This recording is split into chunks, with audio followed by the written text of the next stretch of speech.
Ms. Hodge, are you on the line? Yes, I can hear you. Okay, thank you. We'll be starting in a couple of minutes. Okay. Thank you.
All right, welcome back, everyone. We are reconvening this meeting. We will begin with the presentation of colors with JRTC cadets Alex. I'm so sorry if I butcher your last names. Alex Mashoris, Benjamin Mednik, Contran, Isai Lima, and with the program under the command of Major Robert Vore. And then we will have the Pledge of Allegiance, followed by a moment of silence. Pledge of Allegiance led by Kim Holkers, and then the Latin acknowledgement by Vice President Montero. If we can please stand.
Tempe Union High School District acknowledges that our community of schools is located on the ancestral lands of the Akmal Autumn and Peepash indigenous peoples who have inhabited these lands since time immemorial.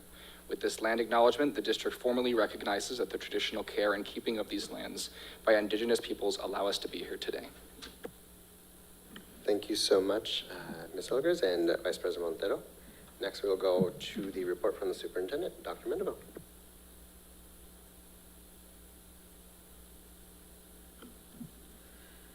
Thank you, President Garcia, Vice President Montero, members of the board.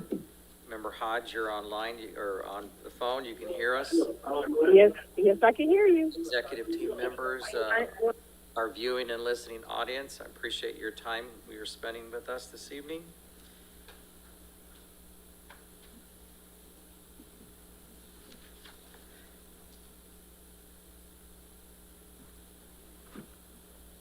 I want to recognize, at the November 2nd board meeting, we recognized Corona del Sol students who were nominated for the Rocky Mountain Student Production Awards. And tonight, we recognize McClintock students who received nominations, and one student in particular, Chloe Bolin, who was awarded an Emmy. Somewhere in this room, Chloe sits. Chloe's Emmy was in the high school editor category for the McClintock Athletics program. She was also a nominee in the newscast category for holiday video announcements and in the public affairs community service category for neighborhood justice and student involvement.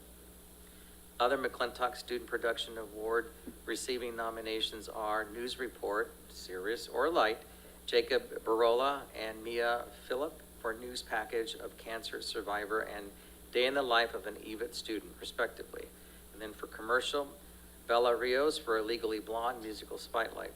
Our congratulations go to Chloe, Jacob, Mia, and Bella for these remarkable achievements. And our thanks go to Karen Crane. Karen, are you in the room tonight? You're listening, I'm sure, or watching online. So Karen, thank you for all you do. She is the McClintock's film and TV teacher for the work she does every day to help her students earn this recognition. Chloe, do you have a few words to say? Because we have a few words for you more. Okay, this is interesting being in front of the camera, but I think if anything, I owe a lot of it to Mr. Cole, because without this program, I don't really know where I would be. If you would have asked me my freshman year what my dream job would be, my answer would have probably been just to make it out of high school. Like, I didn't really have anything before this, and I was in not the best place before I met Mr. Cole, and everything kind of worked out perfectly after I met him. So, yeah. Well, Mr. Cole, can you come forward, please?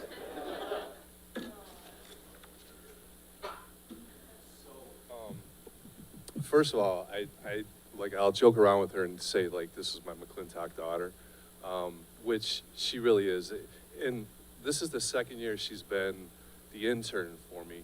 And I'm trying to do this without getting emotional, so. But I literally could not have gotten the amount of work done that I did over the last year and a half, 2 years, if it hadn't been for Chloe. Because she is not just talented when it comes to her creativity and learning the technical aspects of it, but her maturity. I've said many times she's like an old soul.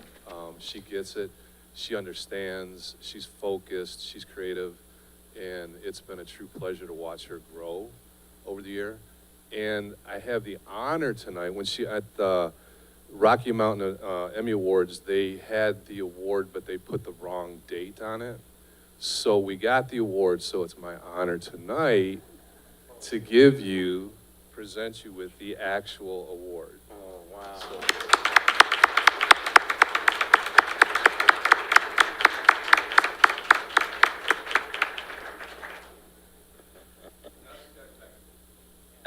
Get her back to work so she makes us all look good. Congratulations, Chloe.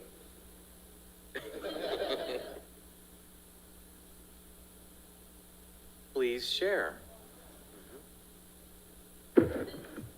It's just one paragraph? You probably had two or three, right? I got it somewhere. Okay.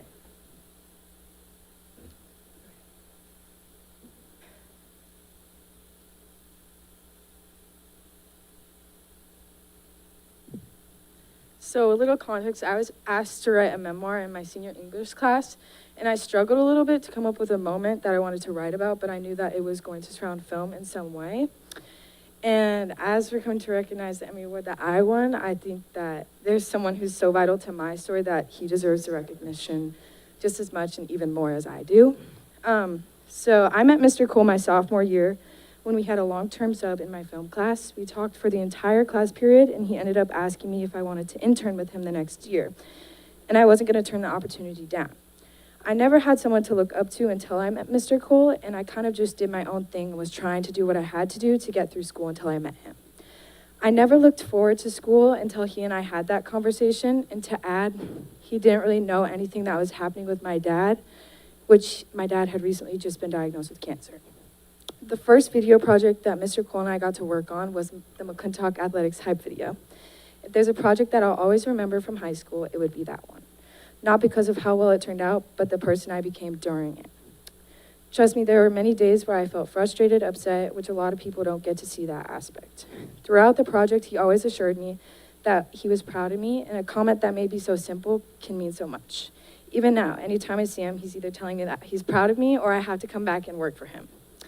But along with teaching me the fundamentals of the subject, Mr. Cole also helped me develop strong moral qualities like being trustworthy, diligent, dependable, respectful, and easy to work with. While it took time to develop these skills, I had experiences like creating the athletic hype video, PSAs for back to school, and even collaborating with all of the Tempe Union high schools to showcase diverse topics. I even won an Emmy this year because of the athletics video we put together. It was all in room 301 that it started, sitting in the third row where I learned about what a gaffer was, which turned out to be a monumental conversation where I figured out my dream career. Not only that, but this is what changed my life and my high school experience. Freshman year, I didn't know I was going to make it out of high school, and the impact that one person, as well as a subject, can make on you is drastic. There's so much more to it than just cameras and editing, and I don't think the words thank you will ever cover the gratitude that I have for Mr. Cole either. But in a way, I hope to be just like him when I'm older. His humor, the leader he is, the difference he makes. I hope one day to give someone the guidance that Mr. Cole has given me.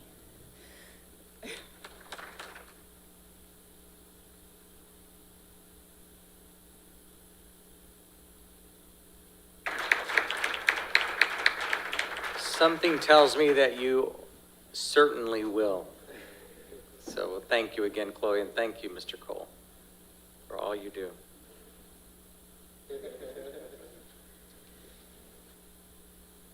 Our next recognition, Tempe Union's 6 marching bands have qualified to compete in the state championships in their respective divisions. 3 schools, Tempe, Mountain Point, and Desert Vista, participated in the Arizona Marching Band Association, the state championships on November 12th, and all Tempe Union marching bands are competing this Saturday in the Arizona Band and Orchestra Directors Association, the ABOTA, state championships on November 19th. Did I say that all 6 of our schools are competing? That is a huge deal, folks. And so if you've spent some time with any of our bands, whether some of our smaller ones or our larger ones, there's just quality in the music and what our students are able to produce. Students spend countless hours in the early morning, in the morning before the school day starts, evenings, weekends, and at band camp, learning how to execute complex formations on the football field. At the same time, they make amazing music. Our students reached the state championships under the direction of very dedicated band directors.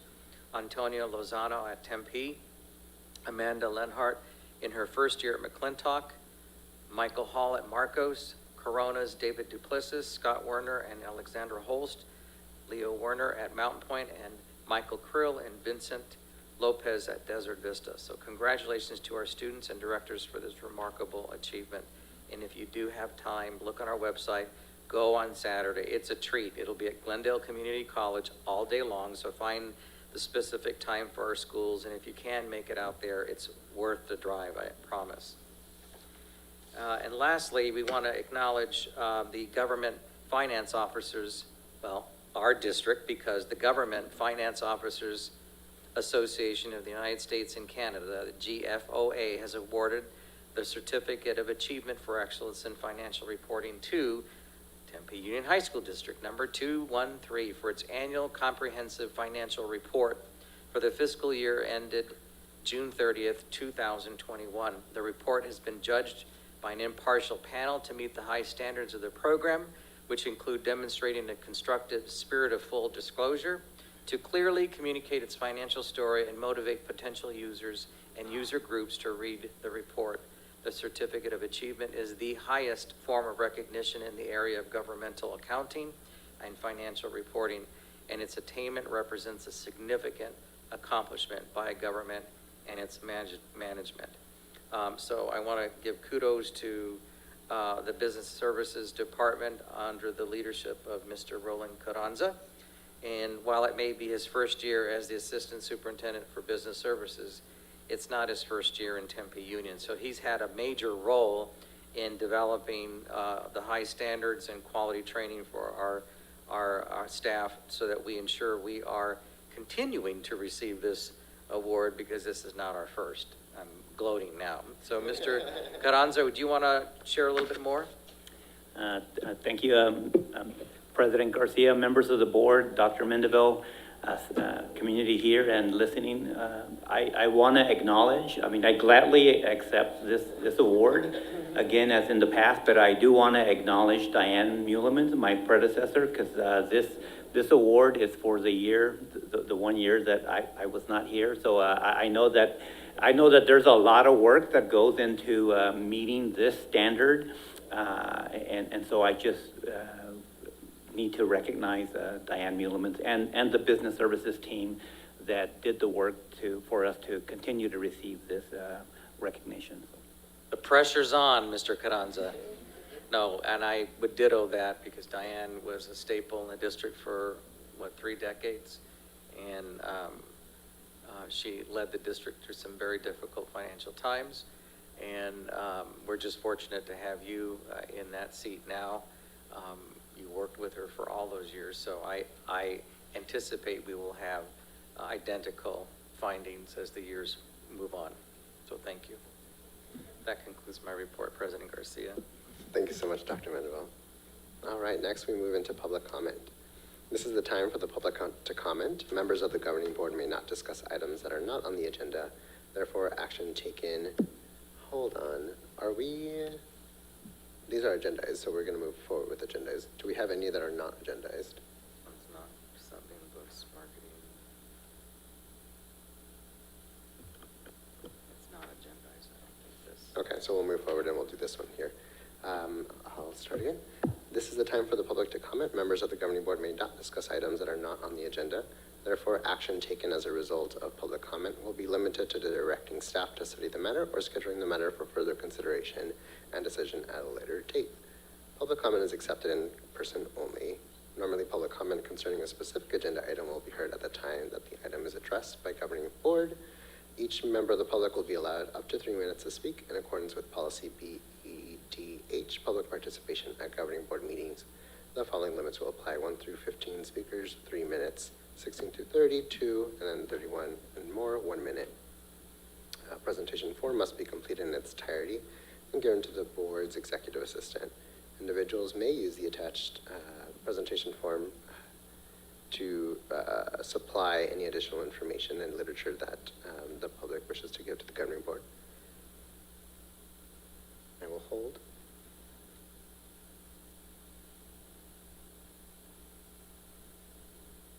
Dr. Mendeville. Thank you. Kirsten McAfee, or is it Kirsten? Kristen, okay. Just wanted to make sure. Thank you.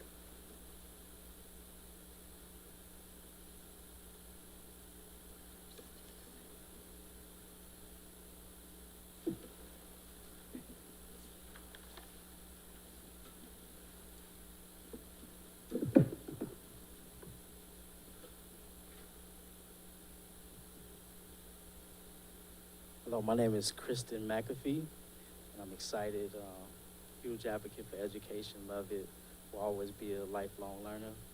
I've been subbing recently, right? So I just signed up with ESI, so I came to check out the district, right? I tried at a younger district, right, with the young kids, and they was bouncing off the walls, running everywhere. I was like, oh, snap, I don't know if this is for me at this age, right? I tried first, then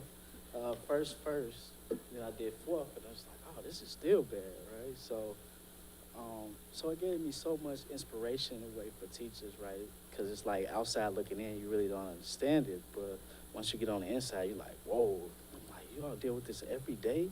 This is incredible, you know? So anyway, I'm excited to go to the higher levels and help out right here. So number two is, I wrote a book, right? Because during that, it made me realize that, you know, we need to celebrate teachers more and principals and superintendents and the board, right? So I wrote some books. So one of them I want to share with you all. So it's called Superintendents Take the Best Selfies, right? So it's all about building community engagement, right? Yeah, people have been using it all over the country, different ways, right? Sharing it with the community as gifts, and inspiring other superintendents. And then number three is, so if you all want to buy one, you can. I want to give one to the superintendent as a gift.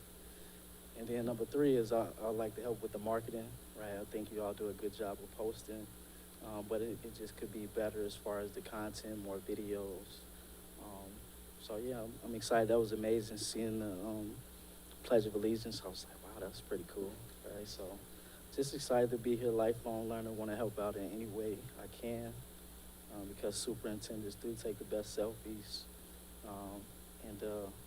Yeah, it's just, education is just a fun thing. So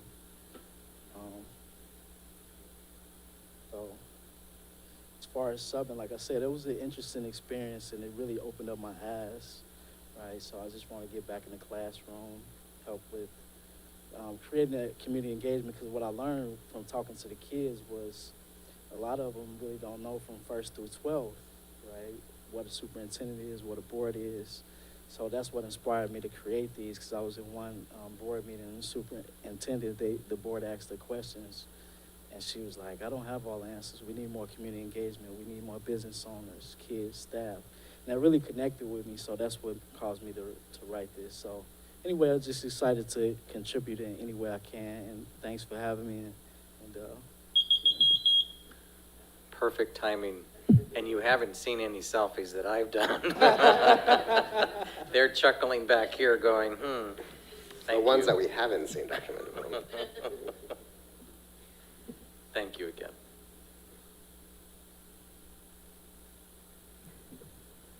All right. Is this the last one for, okay. Thank you, Dr. Mendeville. All right, next we have consent agenda. All right, board members, bear with me for a hot second. Going to pull one specific at the request of admin, and I'll explain in a moment. But for now, moving approval of G1 through 8, and then G10 through 21. May I have a second, please? I second. Thank you so much. All those in favor say aye. Aye. Aye. Aye. Any opposed? All right, motion passes 5-0. Now with G9, moving approval of only the addendum, the Tri-District Shared Services IGA addendum number 1, the SEI endorsement, and tabling addendum number 2, that's going to be brought back to the board with additional edits. So with the approval of the addendum number 1 and tabling number 2, may I have a second? I'll second. Thank you so much. All those in favor say aye. Aye. Aye. Any opposed? All right, motion passes 5-0. All right. We will continue on to teaching and learning, H1, English Resource Adoption. Dr. Mendeville. Thank you, President Garcia. Before we move into that, we do have one comment for item H1, English Resource Adoption. I'm going to call up Keith Casey.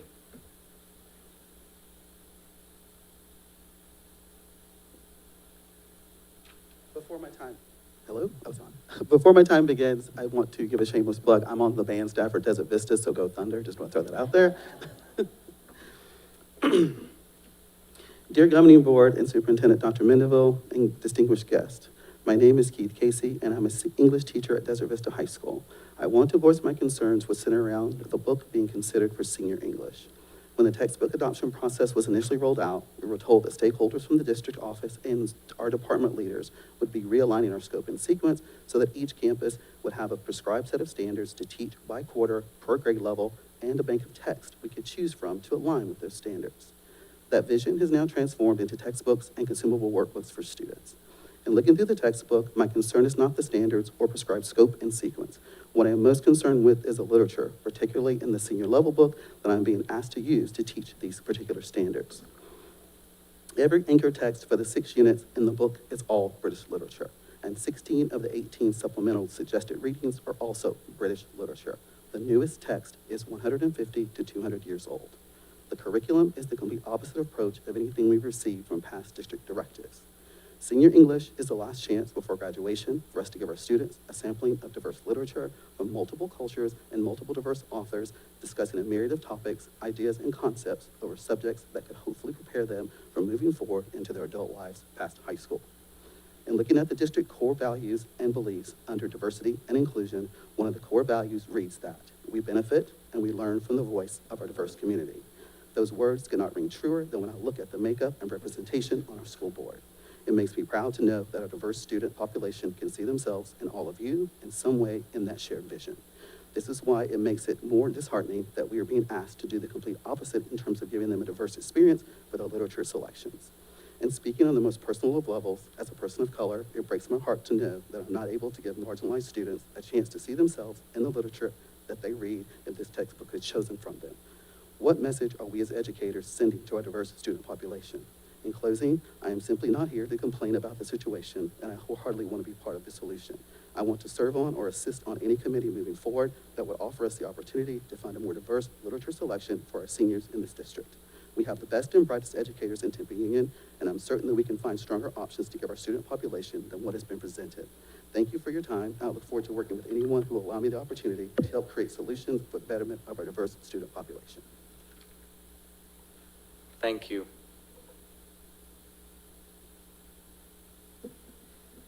I'm going to ask that, are you joining the English team? Okay, that the team come forward, and we have an English resource adoption presentation for you, and there'll be opportunity for, I know you'll have some questions for clarification, and I'm hopeful that through this presentation, though, Keith, you can have some of the information maybe that'll help you feel a little bit better, but let's move forward because there's a lot of information here for it, so thank you. Good evening, Governing Board President Garcia, members of the Governing Board, Superintendent Dr. Mendeville, executive team members and guests. This evening, I would like to provide you with an overview of the process used to evaluate this year's English resource adoption. I would like to begin by recognizing members from our committee who played an instrumental role in the process dating back to the spring of 2021. I ask that all committee members here present with us this evening, please stand and be recognized. As I read through the list here as well, please just acknowledge your presence. I'm thankful that you are here with us this evening. We're joined by Amanda Johnson from Corona del Sol High School, who's our committee chair. Celia Adams, Shalene Baxter, who's also here this evening, Darcy Boggs, who's here this evening as well, Christy Bridger, Jennifer Campbell, Patricia Criswell, Karen Crane, Julie Duarte, Heather Harris, Elise Klein, Katrina Montoya, who's here as well, Dr. Cliff Moon, who's here as well with us, Chandra Reed, Cameron Rosenberger, Brian Snyder, Charlotte Windsor, Liliana Hayes Rodriguez, one of our student representatives from Corona del Sol, is here. Olivia Windsor, another student representative, is here. And Andrea Glenn is here as well, our parent representative from Corona del Sol. So thank you all for being here. We really appreciate you being here and the work that you've done. Our committee was comprised, you guys can be seated now, thank you. Our committee was comprised of members from all 6 schools in our district office personnel, as well as student and parent representatives. I would like to give a sincere thank you to all members of the committee for their involvement throughout this process. Being new in my position this year, I feel that it is important to allow committee members to share with you the contents of their involvement throughout this process. Tonight, I will provide you with the historical context of the adoption process that has been established here in the Tempe Union High School District. I will also speak to the objectives in the selection process, as well as some considerations that are listed in our board policy regarding resource distribution. I will ask Darcy Boggs to share the scope of work that she has done throughout the past 3 years. We will then hear from Amanda Johnson, our committee chair, and Katrina Montoya, a committee representative, who will share with us the details of the English resource adoption process. Dr. Cliff Moon will share with us the work that he has done as our district's diversity and inclusion coordinator. And finally, I will share with you the steps moving forward as we continue through this English resource adoption process. Prior to 2015, our district did not have a formal process to select textbooks for content areas. Curriculum was site-based, and schools were allowed to select and request textbooks separate from other schools within our district. During this time, site-based decision-making was the norm across the U.S. in the hopes of improving school performance. School accountability, the process for evaluating school performance on the basis of student performance, became prevalent around the world during this time and still here in 2022. In October of 2015, the superintendent's first quarter goal was to establish a formal system for textbook adoption to increase the efficiency by which the district utilized its resources. The superintendent established textbook selection procedures that involve staff members, students, and community members, and as mentioned previously, we involved all 3 groups of people in our process. Recommendation from the Resource Selection Committee are forwarded to the superintendent and you, the governing board, to approve and adopt all new resources. With this, Tempe Union began moving from an interest in the PLC process to a commitment to the process, where we learned together to build the capacity of teachers and create highly functioning PLCs. We began building a collaborative culture which focused on learning. We began as a district, not individual schools, to focus on the 4 essential PLC questions. Number 1, what do we do? What do we want our students to know and be able to do? Number 2, how will we know if they learn it? Number 3, how will we respond when some students do not learn? And number 4, how will we extend the learning for students who are already proficient? As we focused on what we wanted students to know and be able to do, we began as a district to collaboratively plan curriculum, scope and sequences, pacing guides, and even formative and summative assessments by bringing together cadres of teachers. After curriculum was developed, we began looking at our instructional resources. These resources varied site by site. We realized that our cost to purchase resources were higher by not having them common throughout the district. Additionally, our goal was and continues to be to create equity with consistent curriculum and access to common district resources. Hence, the current textbook selection process was refined and has been utilized since then. The objectives of the School Resource Committee are clear in policy. In recommending books, the committee strives for continuity throughout the different grades and use of the same book series in all classes of the same grade. Resources that support and enrich curriculum, taking into consideration equity, inclusion, diversity, and abilities. Resources that stimulate growth in knowledge and offer multiple perspectives within the context of academic instruction.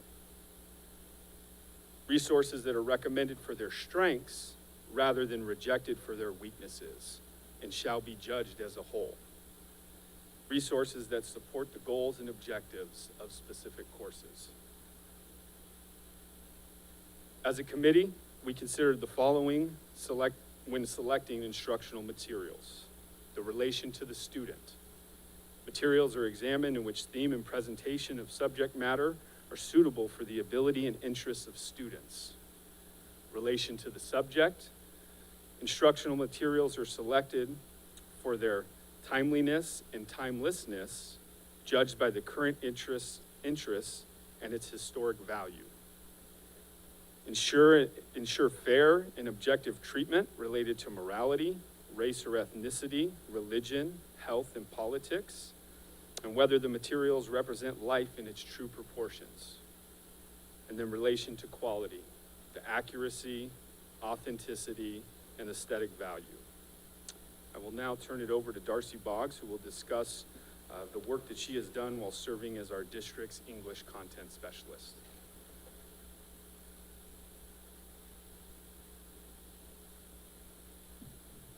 Good evening.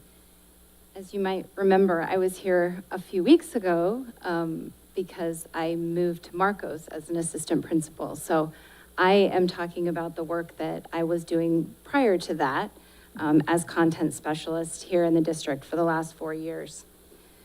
So to provide you a little perspective, I've put together a timeline that explains work that had happened in the district while I was content specialist. We originally started the process of looking at adoption in the spring of 2020.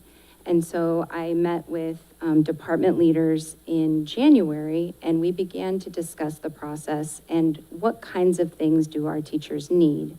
And we took a look at a variety of things. We made some wish lists. And one area, of course, that we were looking at was the need for equity across all sites. And that was something that we didn't have because we did not have a district-wide adoption. Then, of course, we had COVID. And we attempted to start this process virtually when we believed that it was perhaps temporary. And we quickly realized that when we had a couple of virtual meetings in March and April, that process was not an effective way to continue. We really needed to have everyone together. We needed to be able to meet, to be able to process things in the same place. So we paused, especially when we realized that we were going virtual that fall. In the meantime, then, I was working on some other things to help prepare us for adoption and to help us have a better understanding of what our teachers might need and what our students might need. And so in the fall of 2020, I developed a student survey, and that went out to all students in Tempe Union, and that went out via email with the help of Megan Sterling. She assisted in pushing that information out to students. And they had a chance to provide feedback regarding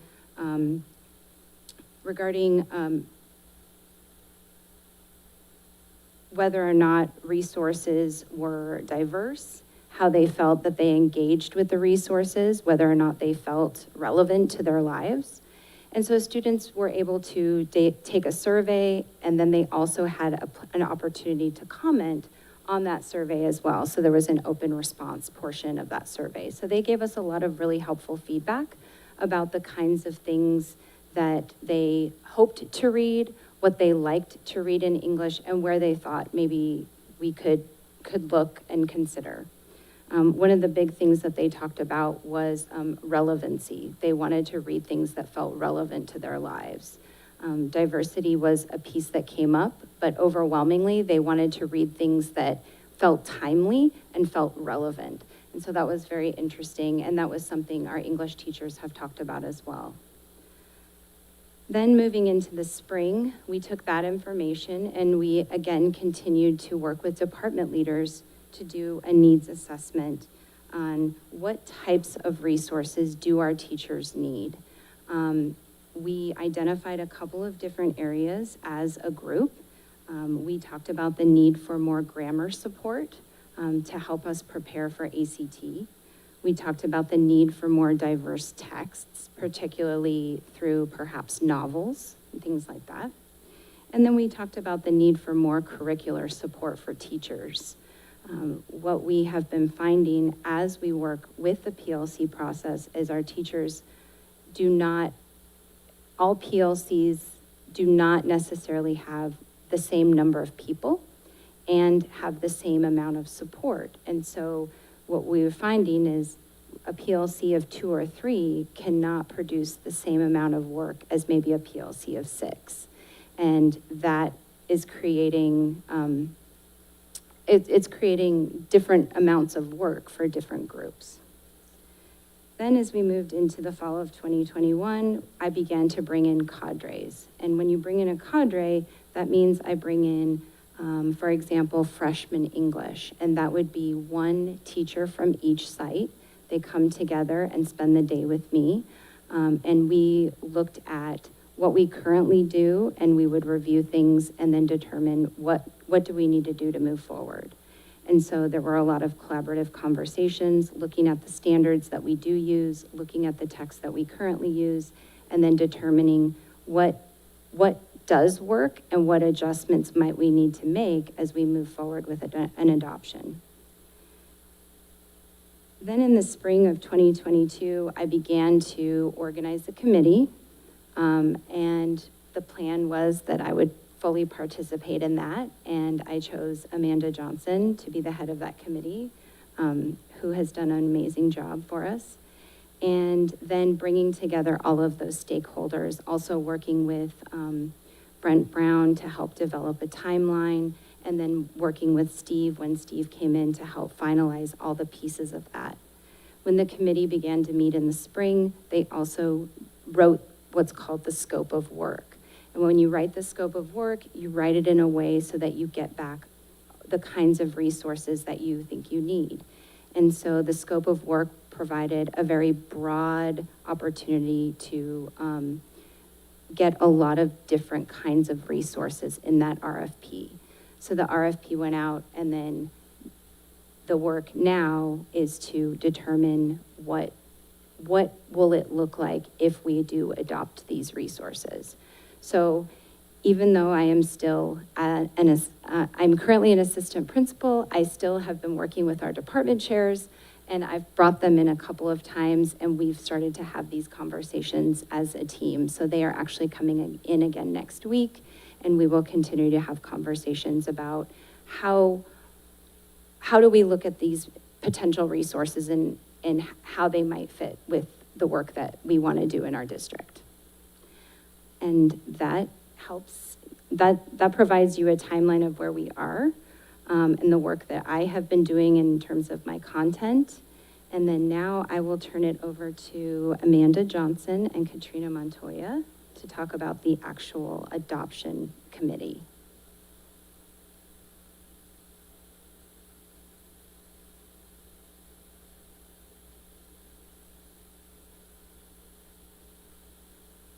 Good evening, governing board members, executive team. Katrina and I are excited to be here to represent the process that we went through in reviewing and making recommendations for adoption for the resources we have for our English departments. TUHSD English departments began this work during the spring semester of the 2021-2022 school year when we resumed following COVID. In February of 2022, I began working with Darcy Boggs, as she mentioned, in order to begin to define what this process looked like in English. A very similar process had been implemented for, I believe we're the last department to do this adoption, so every other department in our district across each campus. And so we met together and looked at that process that had been established and discussed how it would be implemented in English.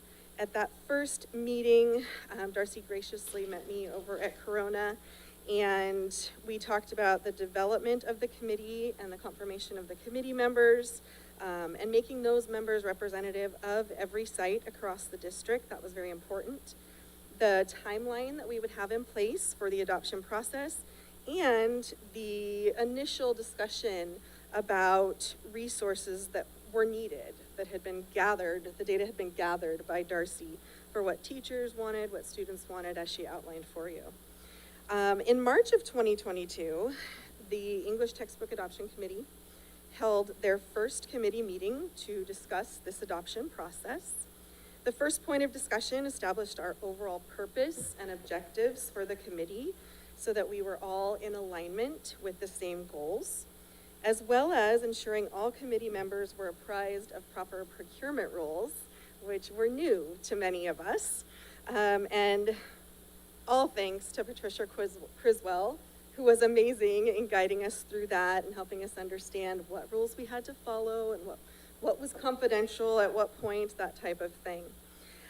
Following that education, we then started to discuss the courses that we're going to be adopted for as a committee. And then with those determinations made, we started with the creation and revision of the scope of work that aligned to that purpose and goals that we had established. The committee next came together in April of 2022 to review and finalize the scope of work, to discuss feedback from the sites regarding desired elements of the resources to be solicited, and to update the specific rubric for resource evaluation. The committee also reviewed the timeline for planning.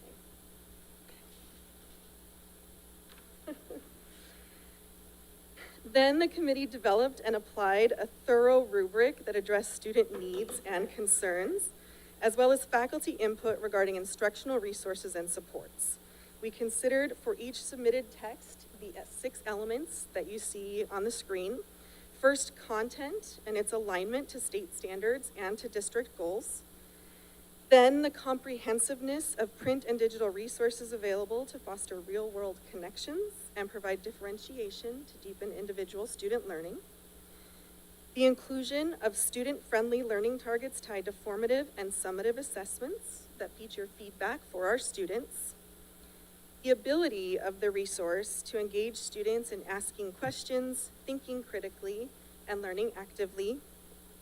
The compatibility of the resources with district technology, as well as the ease of parent and student access, and the diversity, equity, and inclusion standards of the resources, including written and visual representations of non-majority and women's contributions and perspectives. And finally, the professional development and resource training available for our teachers, as well as the ever-important economics of the adoption. So, during the week of May 16th, 2022, our committee submitted that revised scope of work to the purchasing department to elicit company responses, with an established deadline of July 30th, 2022, as the final deadline for questions from companies to reach the committee and to submit resources for consideration. On August 30th and 31st, the committee reviewed the documents submitted by vendors on the scope of work and began reviewing the provided textbooks and resources. The English committee scored each textbook using the rubric we just discussed. At the conclusion of 2 full days of reviewing the submitted resources, this was a very committed team going through several submitted resources over those 2 days. They narrowed the choices down to 5 publishers across the on-level English courses, honors and AP English courses, ELL courses, and special education courses. Student and parent committee participants were sought to attend the vendor presentations in order to gather important, varied stakeholder input. On September 13th, the English committee met to listen to publisher presentations. Further evaluations were conducted on the remaining textbooks, and choices were narrowed down to final recommendation selections. For basic and on-level English courses, Savas My Perspectives. For honors and AP courses, the Bedford Freeman Worth text series. And for ELD courses, the Vista Higher Learning Program. All of these selections were made with a strong majority of committee members selecting these options as their top resources for their comprehensiveness, diversity, standards alignment, student engagement, and teacher support. The committee's selection of textbooks were given to the Director of Purchasing for pricing. Textbooks and resources were sent to the schools for further evaluation and feedback to the committee. On October 18th, the committee met one more time to finalize those textbook recommendations and to discuss site feedback. All sites continued in support of the SAVIS, BFW, and Vista Higher Learning materials, and initial faculty feedback responses were considered. In reviewing feedback, teachers shared a range of positive comments, remarking on the incredible comprehensiveness of resources and lessons to support instruction and learning, the benefit of a consumable resource for students to allow annotation and deepen practice, the clear alignment to standards as well as appropriate text complexity, and consistency across levels.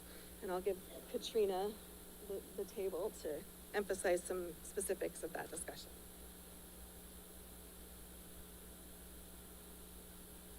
Thank you.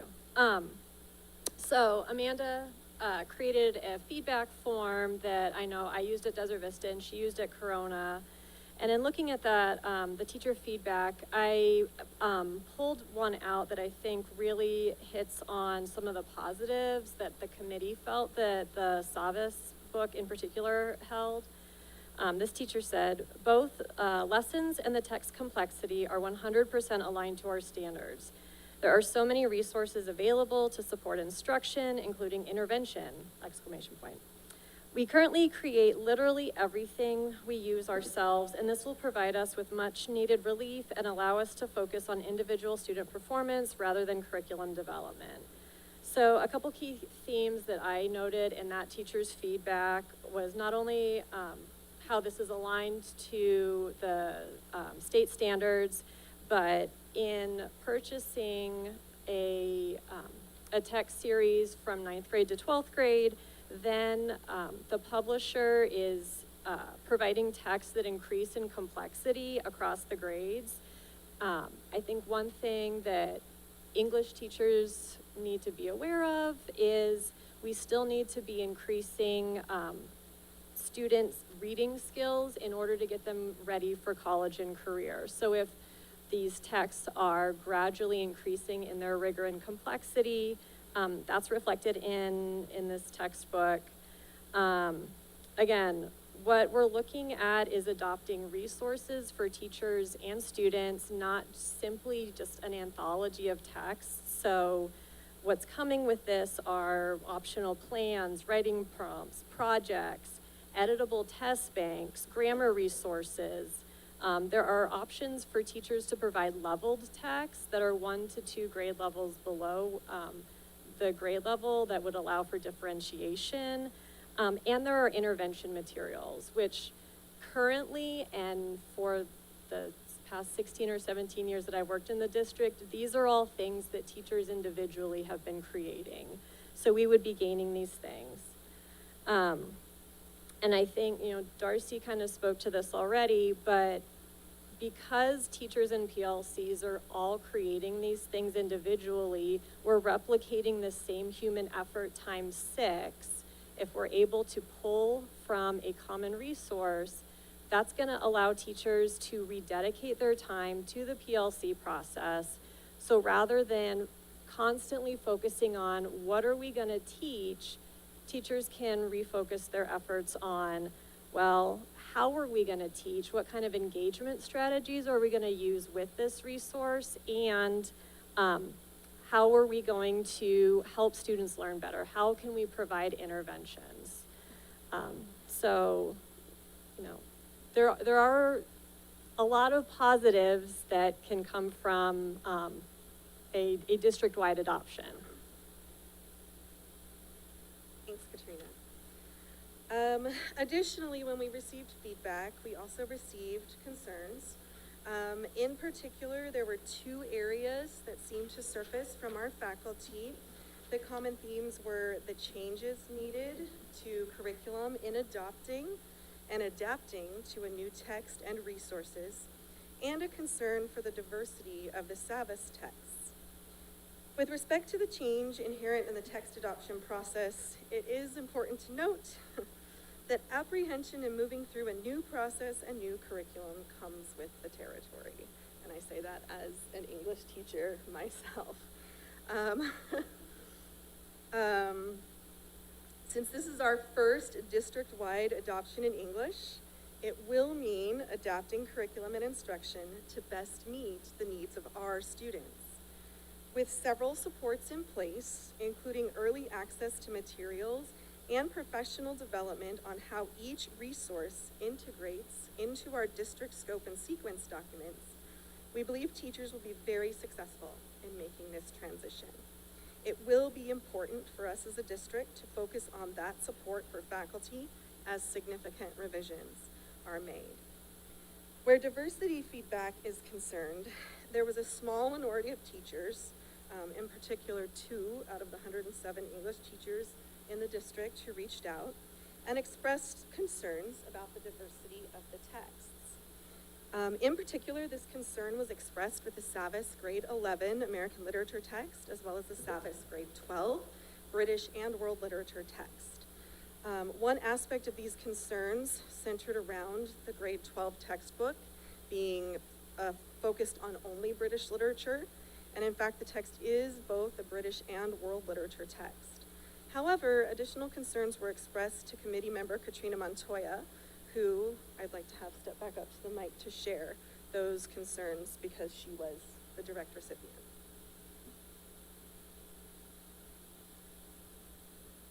So I work with Mr. Casey, and he shared his concerns about the grade 12 book to me. So I encouraged him, record all those concerns on our feedback form, and I emailed Amanda to let her know personally. I have a teacher with concerns about diversity in the 12th grade book, so that it was on her radar and it was something that our committee was going to address.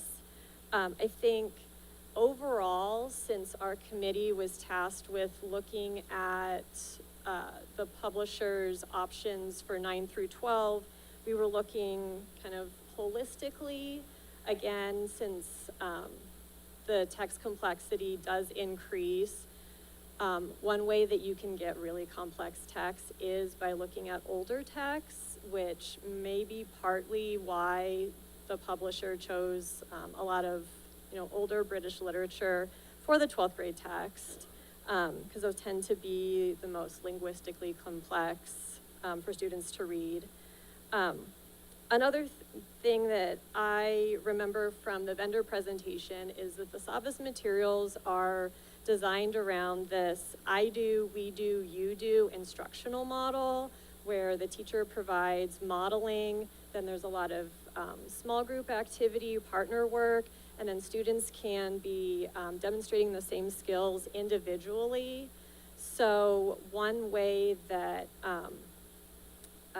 teachers can supplement and pull in more contemporary texts and more diverse texts is by using these more difficult older texts as the teacher model in the I do section, and then pulling in, again, more contemporary and diverse texts that allow students to demonstrate those skills on their own individually. Savas also comes with a number of novels that are recommended that align with each thematic unit. So the committee was looking at that as an option for multiple levels as a way to include student choice, to bring more contemporary, more relevant topics in, like Darcy noted was mentioned in the student survey, and as a way to build in more opportunities for students to read independently, because again, looking at college and career readiness, students need to be able to read a variety of texts independently. So we were looking at ways that this curriculum set would involve that. And then beyond that, there's a lot, again, more resources. They have a section called Hook and Inspire, which are curated movie clips, songs, and resources that they're providing particularly to help students see contemporary tie-ins with some of these older texts. I know when I taught American literature and I was teaching some of the older texts, it was, difficult at times to get students to see those contemporary tie-ins. But really the goal is so that we can help our students see these universal themes that run throughout literature. And then I think also big picture, our committee was tasked with looking for resources. And so that's really how we were looking at this. We were looking for curriculum resources that were going to serve as a starting point, not be necessarily a dictated script. And we were hoping and assuming that teachers would be able to pull in a variety of other readings to supplement what is in the published book. Thank you. So our committee leadership, in response to the concerns that Katrina received, as Katrina mentioned, she forwarded those immediately to me, and then I immediately responded to that by processing those concerns and then referring them to Steve Threadgill, and also Dr. Cliff Moon, who is our guide on diversity, equity, and inclusion for the adoption process. And Dr. Moon graciously spent a significant portion of his time reviewing the grade 11 SAVIS text to investigate its commitment to diversity and to determine the veracity of the teacher concerns we had received.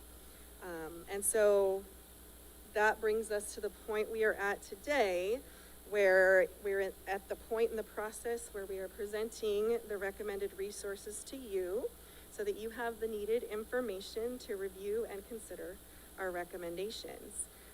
And now we're going to actually turn time over to Dr. Cliff Moon to specifically discuss how the resources were reviewed for diversity, equity, and inclusion.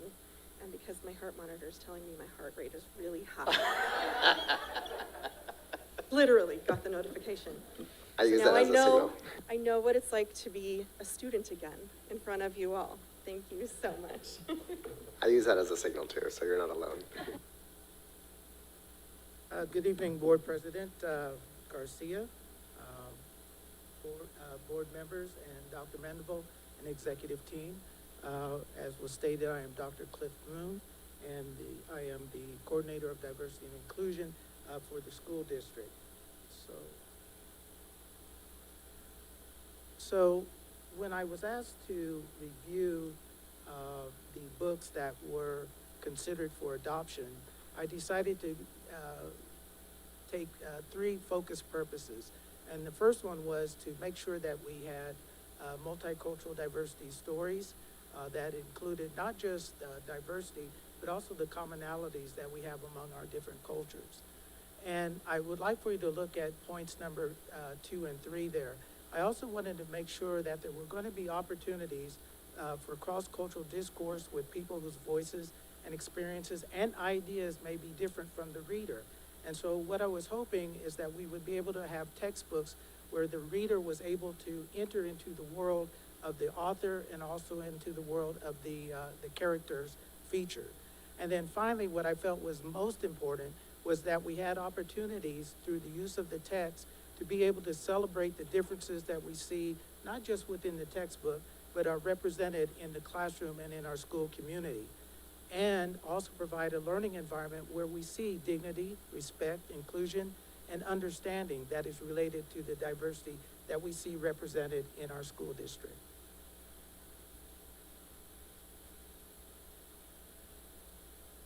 So the important features of the textbooks that I had an opportunity to review were: aspects of culture was embedded in the text, the writing was free of language that might be considered offensive or inappropriate. I was also made aware that our teachers were familiar with the topics that were going to be discussed. Also, I wanted to see an inclusion of discussion of races, ethnicity, gender, appearance, and family structure, etc. And then also, I felt that it was important that the textbooks, the stories that were featured in the textbooks, were of a different genre so that we might have interest across the spectrum of the students who are represented in the classroom.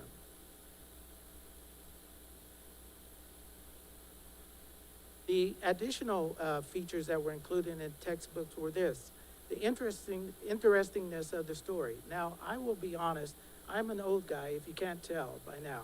So when I was reading the stories, I began to think, well, you know, this is interesting to me, but how about the Gen Z? So there might be some stories that Gen Z might say, who reviewed this? Also, I wanted to make sure that there was content accuracy, historically and contemporary. Wanted to make sure that there were diverse voices in terms of the authors and also the characters that were featured.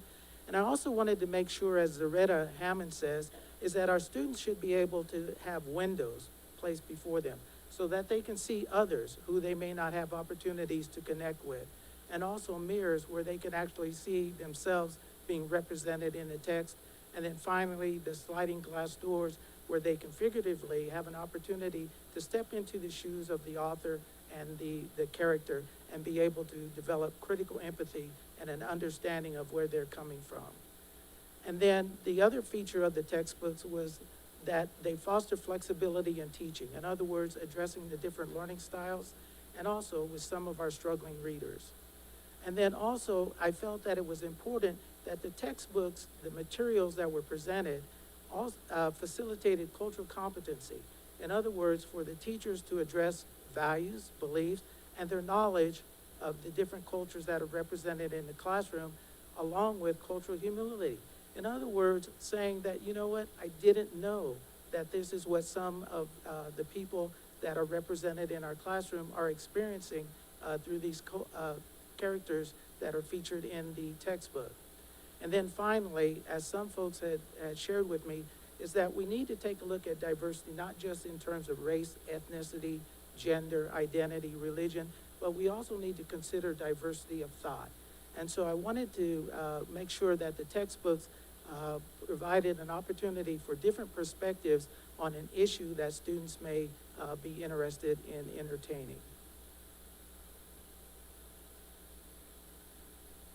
And then what is really important, I know, it is important for our students to see themselves in illustrations. So I asked myself these questions.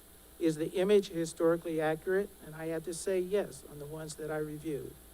Number two, does it represent people in different, in the current context? Is there some contemporary images there? Yes. Is the image representing an entire group of people? No. So if you look at the diversity of the textbooks, of the images, you see an array of differences, differences in terms of races, differences in terms of gender, and they're not all stereotypically generalized as one person might look. Number four, is there only one type of character in the text? No. From what I read, there was a variety and an array of characters that are featured in the text. And then are there inaccurate depictions of the characters? And I would have to say that I did not see that in the textbooks that I reviewed. So what were the strengths? I was particularly happy to see that we had students, we had parents, we had teachers who were involved in this process to address diversity, equity, and inclusion. And I must tell you that I always applaud Tempe Union High School District because a lot of districts do not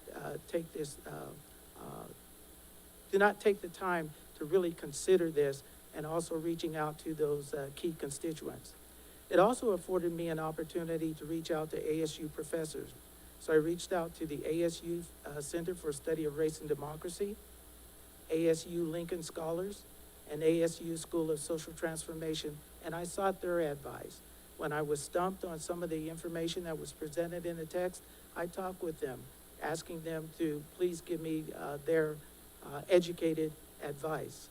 And as I told Ms. Hilgers, these people are much more informed and way smarter than I am. And then finally, diversity, equity, and inclusion is central to our mission and core values and beliefs, especially diversity and inclusion, students first, integrity, and just our overall mission of excellence in teaching and learning. So for me, and moving forward, I realize that there are some areas that I may have missed, and so it's very important that we have other eyes on the text in the future. Secondly, I appreciate the students who are involved in this process, and I'm hoping that in the next go-round that I will have an opportunity to sit down with the students that Darcy had assembled and have some conversations with them about their perspectives, their observations, their ideas, their opinions, and how they assess the evaluation process and the text itself. And then as I move forward, I am hoping that we can convince the publishers to provide some cultural information or background on the content and the characters that are featured in the textbook. So Jason Reynolds is a guru in multicultural literature. And Jason Reynolds said, "We have to honor the collective and individual experiences in our schools. Our libraries and our classrooms all need to be purposeful and selective in voice, author, and representation, because the goal in the end is to honor diverse voices as part of our daily and yearly norm." And I have to say that I'm very proud of Tempe Union High School District in addressing this and recognizing that we do have to hear the important voices of our diverse representatives of our school community and the community at large.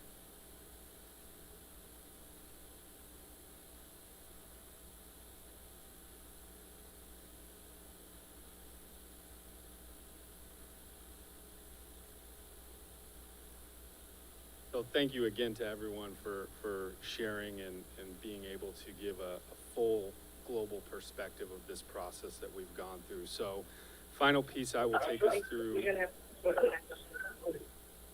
Final piece I'll take us through tonight are the next steps. And so now that we are presenting to the governing board, our resources are now on display in the district office. They'll be placed there for a period of 60 days. Prior to our next meeting at which the governing board will consider their adoption. The public has access to review the textbooks during this time and provide comments. On November 21st, as Darcy mentioned, English department leads will meet to analyze the text from a 9-12 perspective to consider the following: the comprehensive reading experiences for students, how diverse is the text selection, both novels and textbooks, the need to supplement beyond the textbook to provide a more diverse experience, and whether they meet the needs of a wide variety of students and subpopulations. Our committee will come back and present at the January 18th governing board meeting for approval. Once approved, if that does occur, the purchasing department will begin processing the purchase order for the resources. From there, the textbooks will begin to arrive on site. Training will be scheduled for all teachers to become familiar with the new printed and electronic resources, and time will be allotted for teachers to collaboratively work together to align the curriculum. I thank you all for the opportunity to present to you tonight. Thank you again to all members of the committee for the work that you have done. And lastly, I would like to thank those teachers from around the district who have reached out and shared their feedback regarding the resources that are being presented here tonight. This time, I welcome any questions that the governing board may have. Awesome, thank you so much. All right, governing board, Vice President Montero. Well, first, I just want to thank all of the committee members here for all of your hard work. I know this is had been a lengthy process, and it sounds like a very intense process. So thank you so much for all your work just to get to this point. And I also just wanted to recognize and thank you for bringing forward and taking some of the concerns that we heard seriously, not just, throughout the committee process, but also taking the time here at the presentation to bring some of those concerns forward and address those concerns so we can have that conversation together at a public forum as well. So I really do appreciate that. I have two quick questions. The first one, I know you had mentioned that to start this process, you had started with that student survey. And was kind of interested of how some of that feedback that you had received had been incorporated into that process, as well as maybe any feedback, from what is being proposed, if there has been any feedback from students. I know you better mention we had a student representative on the council. I don't want to put you on the spot, but if you want to share any of your thoughts on what's coming forward, I would love that as well. Yes, when we reviewed the survey results, one of the pieces, as I mentioned, was relevancy and high interest. And so when we met with department chairs in October, one of the things we started to do was take a look at this resource to see what novels do they recommend pairing with each unit. And there are actually a lot of high interest novels that are paired with this textbook. And so that was appealing because one of our goals is to work towards having kids read more independently. And with high interest, that helps increase the likelihood that students are going to engage with the texts. So that was something that definitely I think we'll be able to incorporate with this new text if it is adopted. And then additionally, moving forward as I meet with department chairs to be able to determine what might we need to supplement as we look at this new resource. And so that's something we'll review as well. If we see something that maybe could address an area that students brought up in terms of looking at things that are contemporary or things that do address different pieces of diversity or relevancy, that what else can we pull in? We currently use Common Lit as a district resource as well, and that has a lot of short pieces, so we could potentially look at things that we already have, or things that we know our teachers, things that have resonated with students currently, so we can look at a variety of different things when we approach that. Perfect, thank you. That tied perfectly into my second question. I know in some of the discussions we've had specifically around diversity and inclusion, I think having that discussion about, yes, there are kind of these recommendations from the textbook on what can be supplemented, because I think we kind of had this conversation in a common theme, a lot of different presentations around the fact that each of our schools have a different diverse makeup. Every classroom has a different diverse makeup, and I think that best comes to the teacher and being to be able to make that judgment on, what text can be used to make sure that all of their students can see themselves in what is being presented in class. So I appreciate that. Thank you. Thank you, Vice President Montero. Member James? All right, thanks for this presentation. And I would love to know a little bit more about the process by which you're going to train the teachers. What is that going to look like with their time, in that professional development, their input? And then just wondering, because when we look at a curriculum, it's kind of like the floor, and talking with Darcy about looking at strengths, right? And seeing how we can supplement the weaknesses, right? And it sounds as though in the 11th and 12th grade, if there's not as much of, the diversity piece, making sure that teachers have those solid resources to supplement, training to say, hey, you know what, this is actually, like, we've all kind of decided these are not the greatest example, and here's a supplement, right? But that training follows through, because we do have new teachers, right? To make sure that message is there. If there is something that's just, maybe it's problematic, maybe it's not representative, it's not the best that we could do, that training happens. How is that going to look? When is that going to happen? And what does it look like for our teacher time? And how is it going to be? This is a lot of questions, I'm sorry. How are we going to ensure that continues on? So, like, we don't get a first-year teacher that's like, cool, I'm just going to use this and not supplement. You know what I mean? Right. Just making sure that we have that plan in place. Right, no, absolutely. And going back, the key to that is going through this process, going through the next 60 days, making it to the next governing board meeting, and if and when we receive that approval, getting those resources ordered, getting them here on site so that we can begin planning those times for training. I completely hear what you're saying there. I know that takes, to train teachers, you have to take them off campus, right? And so with the work that Darcy's already established in terms of bringing department leaders together, bringing cadres together, you can bring those freshman teachers together to focus on that 9th grade book, bring the sophomore teachers together to focus on that level. even if we need to bring them together to get at the same time, because those two grade levels are banded together. So 9th and 10th band together, 11th and 12th.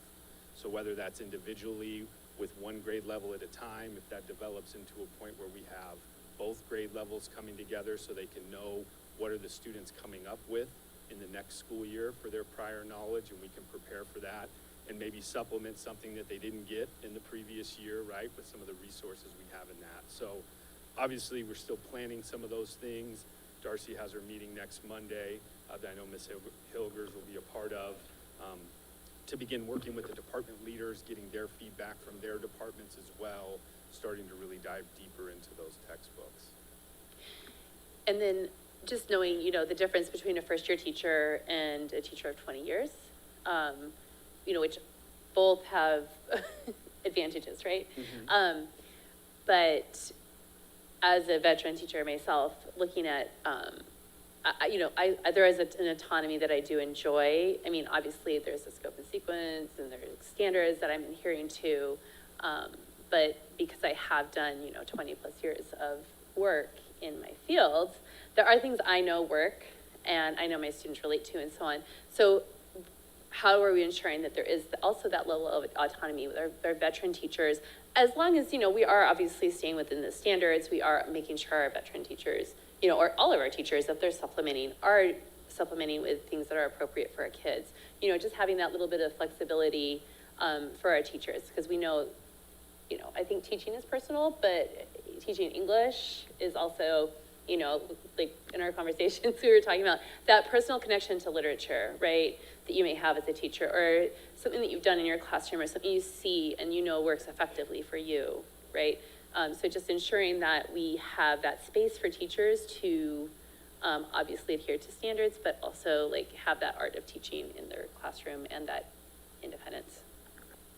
Right, and that's a topic, actually, when I met with Mr. Casey yesterday, that was a topic we discussed, is that flexibility, leeway, what does that look like? And I think a benefit of this resource, particularly the SAVIS one that we're discussing, is for that first year teacher, provide some quality structure when you come into the classroom, when you come into preparation. You're not developing things on your own.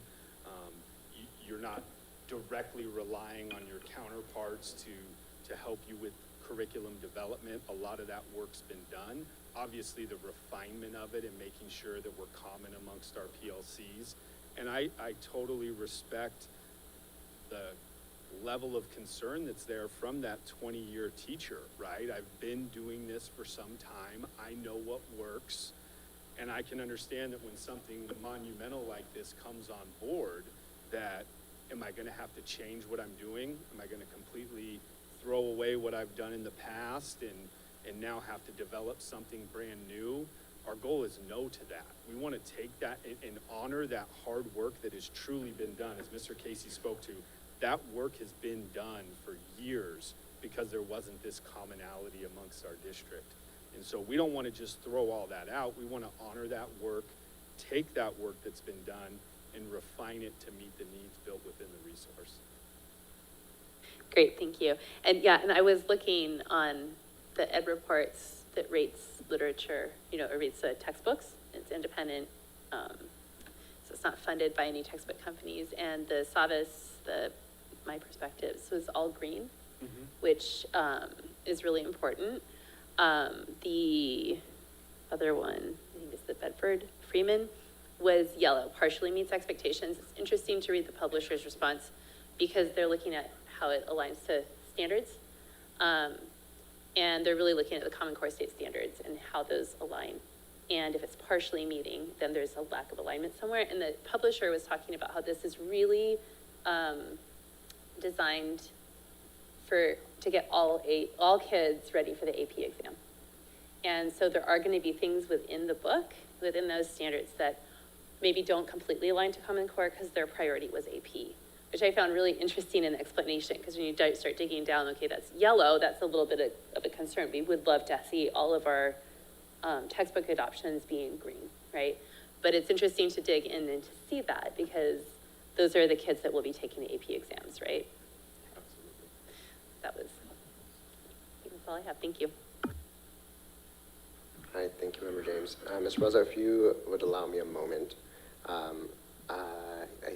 We just had a study session about student outcomes, and I think right now it's really appropriate to, if they would like to, invite Liliana and Olivia to share your perspectives. We certainly haven't, we've heard from the adults in the room, and we're here for you, so if you would like.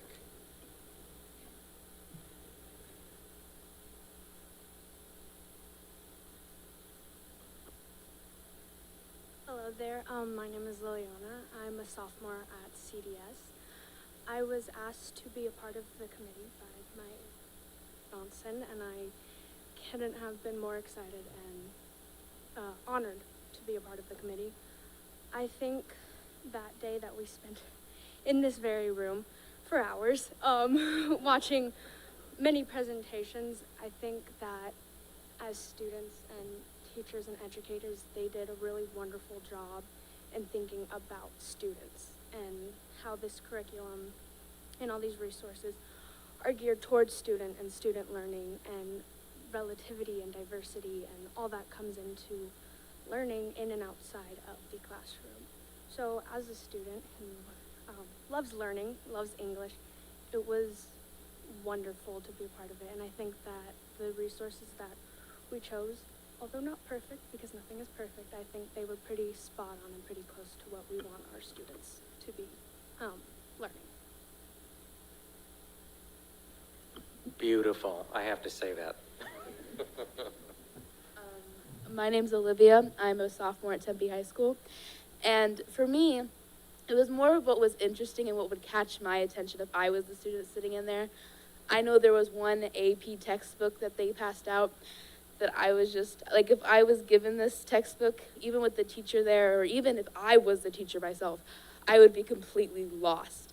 It was like just text and lines and lines of just text that didn't make any sense, really.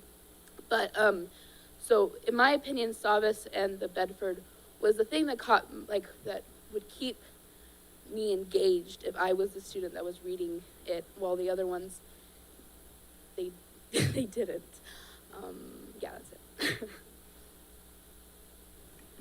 Thank you both for sharing your thoughts and perspectives. I really appreciate it. Mr. Braza? Thank you for the wonderful presentation, everyone, and for all the hard work. I know this takes a lot of time, and you guys are actually in the middle of it. There's still a lot more. There's the adoption and the purchasing, and then there's the training that comes along. So thank you for the commitment to this. This is very valuable. And thank you again for also making sure that voices are heard across, our district, and with consideration with professional development and what our teachers are doing on both ends of experience levels. So I really appreciate that, that focus. Also, I love that the textbooks are out there and everything is going through what's required of us, not only by state law, but of us as a district in terms of transparency and making sure we move together as a community. I think it's very important, and so I appreciate that, and I'll be looking at those textbooks. I'm a textbook nerd myself. Those are the books, actually, to this day, I still read more than any other book. I'm actually working through my friend's graduate science books, and so, I know that there's certain books that are more friendly reading-wise. There's certain ones that are more academic, and so being able to capture what the entire community of students and teachers are going to be able to adapt to is important. What's the flexibility in terms of supplemental type of literature being able to be provided? So let's say for myself as a teacher, if there's something that I want to supplement a reading that I notice in the textbook, what's the process? I imagine I don't just go in and do it, or do I, or how, just so there's clarity of how I can approach that if I were a teacher. Absolutely. That'll all come out of the work that's being done in the training and the meetings and the preparation, so that those teachers can come together and make some common decisions. And I encourage all teachers that want to be a part of Hello? the process. Can you guys hear me? Yes. Yes, Member Hodge. I just want to say it was a great presentation. Thank you. Thank you, Ms. Hodge. Thank you, Member Hodge. So that'll be part of the process, right? And I want the teachers to be able and feel comfortable to come to those meetings and share those things, be able to get into those texts and see them and say, I feel this is a great opportunity to supplement with this text.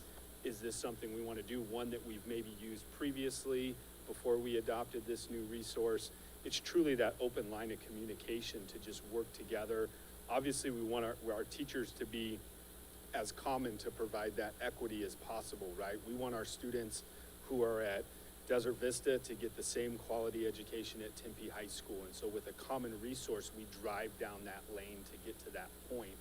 And as things come up of those supplemental materials to bring in, we want that to be shared. We don't want that to be one teacher that's making a decision over here, because that may be a decision for the global body that we would all agree with. So we just need to open those lines of communication and have those when we're going through the process of training and prepping for next year. Because that's another point that was definitely brought up in teacher feedback, which I understand and I respect.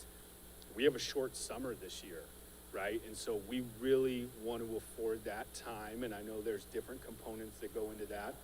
As Member James pointed out, you know, taking teachers off of campuses to get that training, but that's important because we want to afford them the time during spring semester to get that done so they don't feel like they're up against a wall trying to do all the work in June to prepare for a short turnaround on July 19th. I appreciate you mentioned that because that was kind of my concern, or I mean, I look at, you know, the district aspect of looking at textbooks as there's great benefits. There's also some, you know, cons that I'm looking at in terms of we get equity, you know, across the district in terms of our curriculum.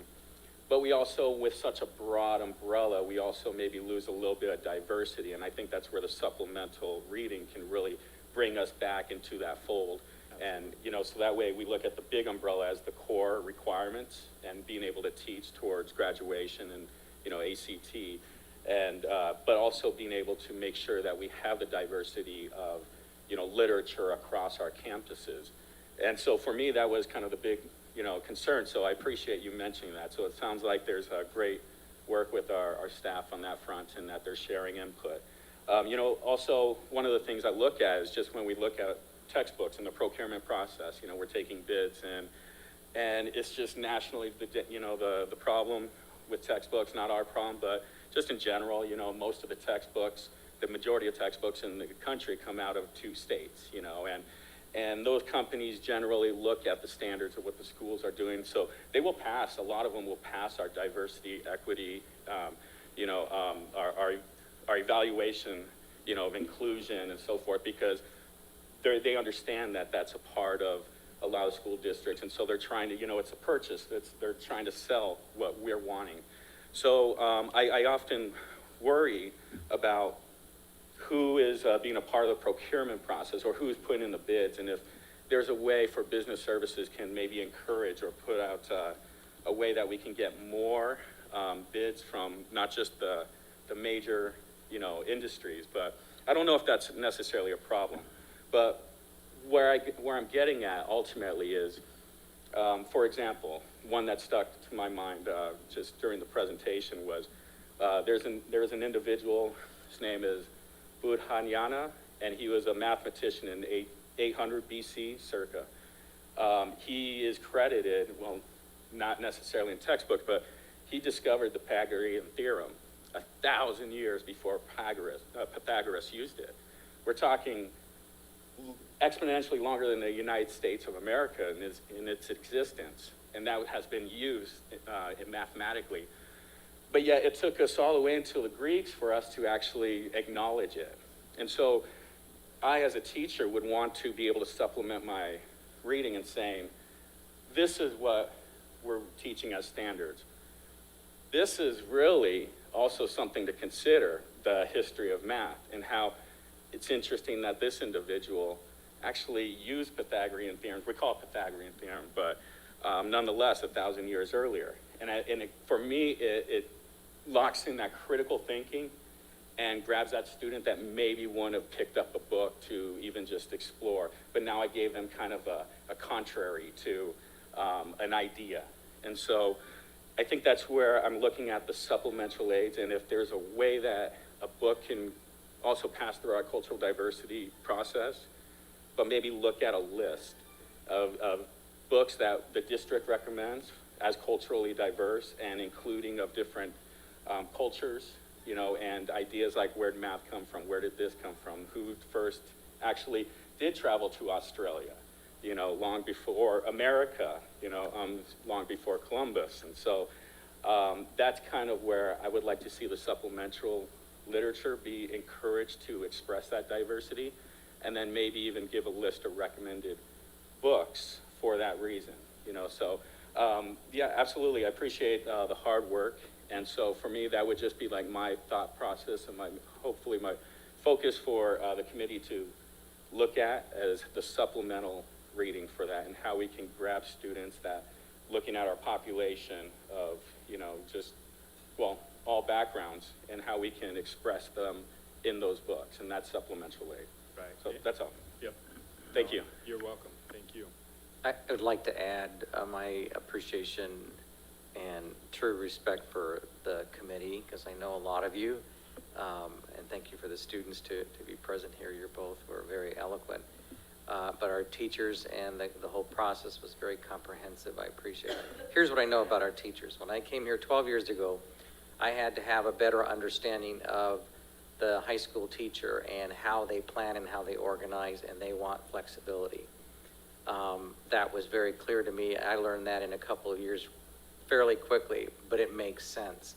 And this is a good example as we come for many reasons, but mainly to have that equitable opportunity for our students to have the same rigorous material, at the same time provide our teachers lots of options and opportunities to teach that range of student learner that I know you get in your classrooms from year to year. And so our teachers work really hard.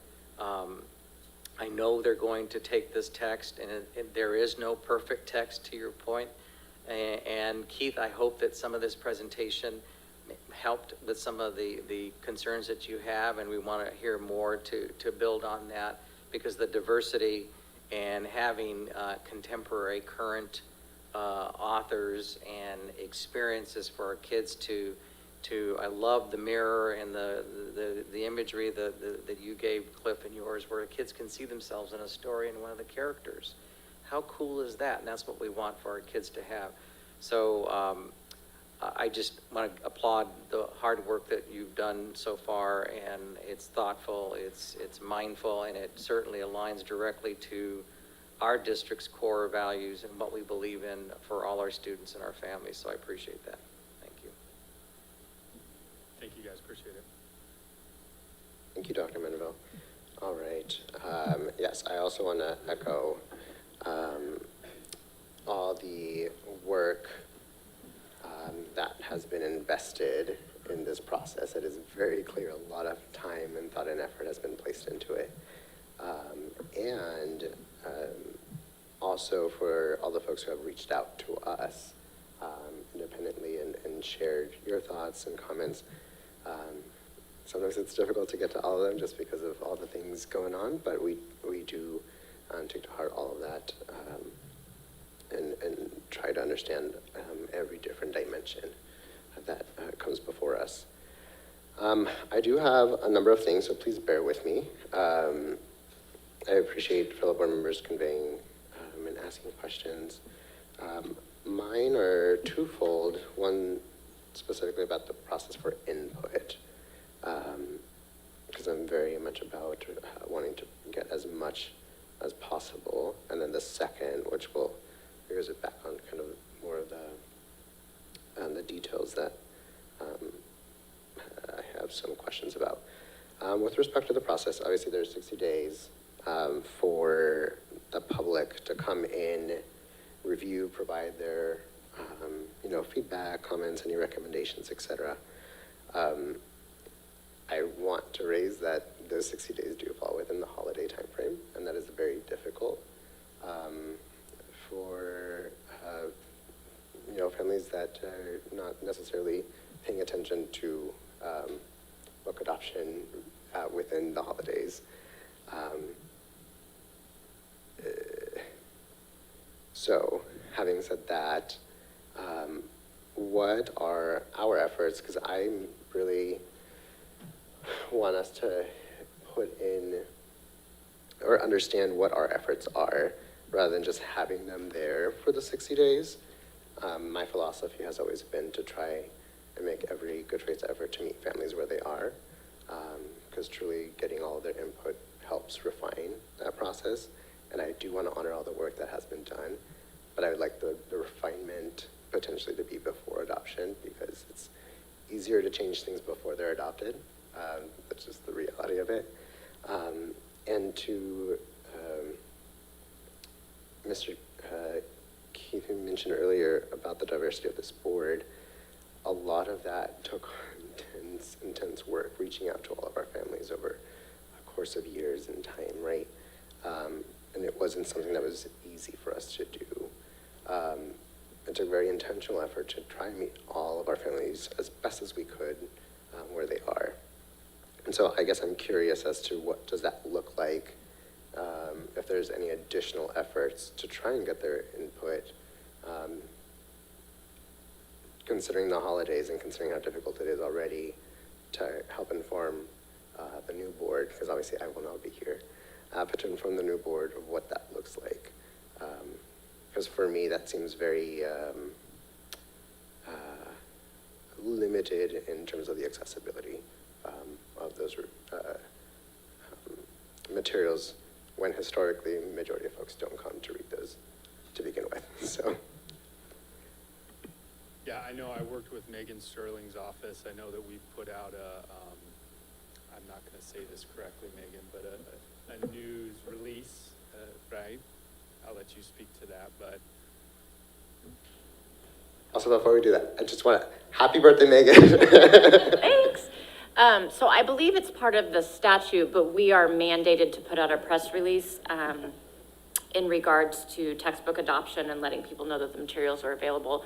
That will actually, I have it queued up here to go out as soon as you guys vote on this, but that is something that will go out. It'll be posted on our websites, and then Steve and I haven't talked about this specifically, but it would be very easy for us to get the information out to the sites via the principals' newsletters or social media, or, I mean, we have lots of options.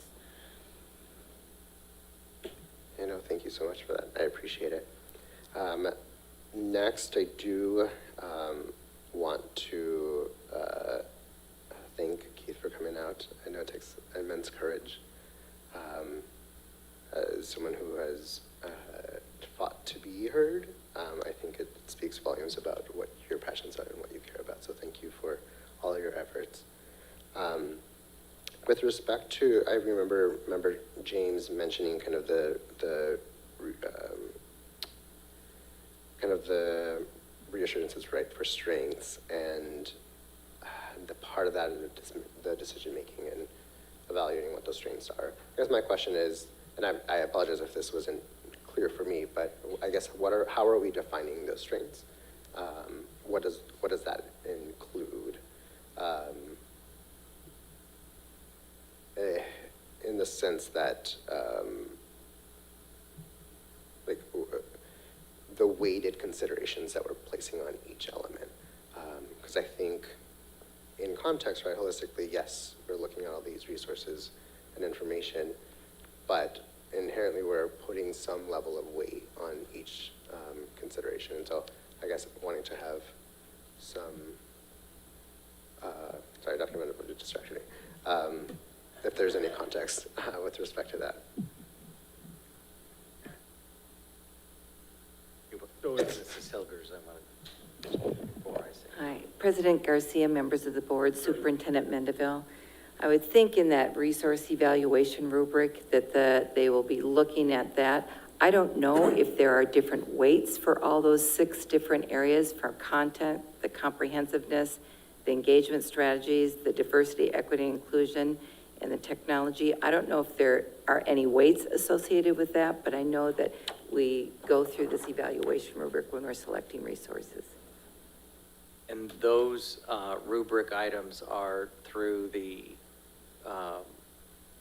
formalized process using our teachers and staff as priority items, right? Right, because those are what the teachers need. They need to have these elements that are common in their planning and in their teaching and all of that. So I know there are weights, but I don't know how they were distributed At least that's the common way of doing it, but I think you have the answer there, so. Thank you, Dr. Mendenhall. Thank you, Ms. Vickers. The other, sorry, my notes are, I was writing furiously to kind of keep up with your presentation. One of the things that I keep going back to is, and I appreciate you taking the time to kind of provide the historical context, because I think for us as a backdrop, right, we don't, for anyone serving prior, not in that time, it's really difficult for us to ascertain, so I really do appreciate that. And looking at the efficiency and kind of the utilizing to make sure that we're not expending resources that we don't have, or, you know, being mindful of that, and that is something that's appreciated. I just want to make sure that in that effort and in, as you continue to go through that, how does, if at all, does that impact any potential quality? Because I certainly don't want to sacrifice some of the content for some of what may be more costly because it's not as readily available and might take more resources to produce. Right, so if I understand the question correctly, just making sure we're being financially responsible with the decisions, is that? To an extent, yes, but making sure like the quality of the content that and the resources in the textbook, right, that we're looking, that isn't sacrificed in an effort to be too. We're not being frugal. No. I mean, we want to be fiscally responsible to the district. However, our teachers deserve the best resources and supplemental and otherwise. And sometimes you just have to prioritize. And if that's what our teachers are saying and conveying through this process, that this is and happens to be a little bit more, so be it. Mrs. Hilgers? Our teachers also wanted some consumables, which there is a cost to that. And we worked with Roland Carranza to find the resources to be able to do that so that we could meet the needs of our English teachers. And we're happy to be able to do that and recommend that. Roland has. Yeah, this is being funded from our district additional assistance, our capital override.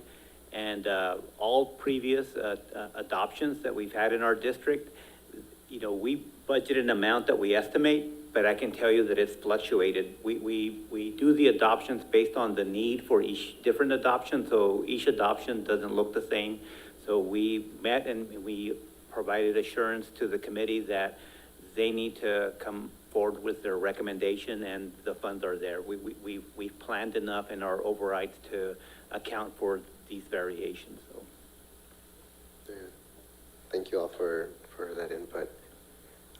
Yes, the reason I asked that is because I know that some resources that may be newer or maybe more reflective of, I think, aspects of equity may be more expensive just because that's not what we generally produce. So I appreciate that.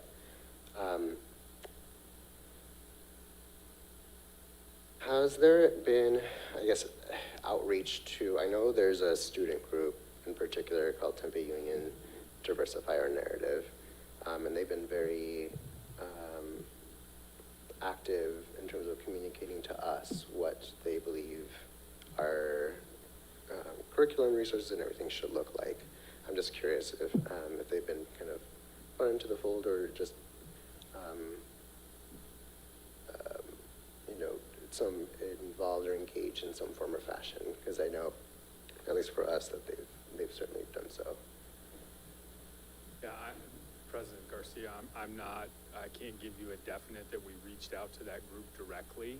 I'm not sure if any work was done prior to me coming on board in July. If any conversations were had, I would imagine they were part of the student survey that went out, I would imagine. But I can't give you a definite answer that we reached out directly to that group of students. Thank you. Just finally, I do, again, want to honor the immense work, time, and energy, and passion, and dedication that goes into this. I know our English teachers are amazing and always wanting to do the best and always fighting for students. It's always my favorite going to the libraries too to see what books are available and getting students to look at.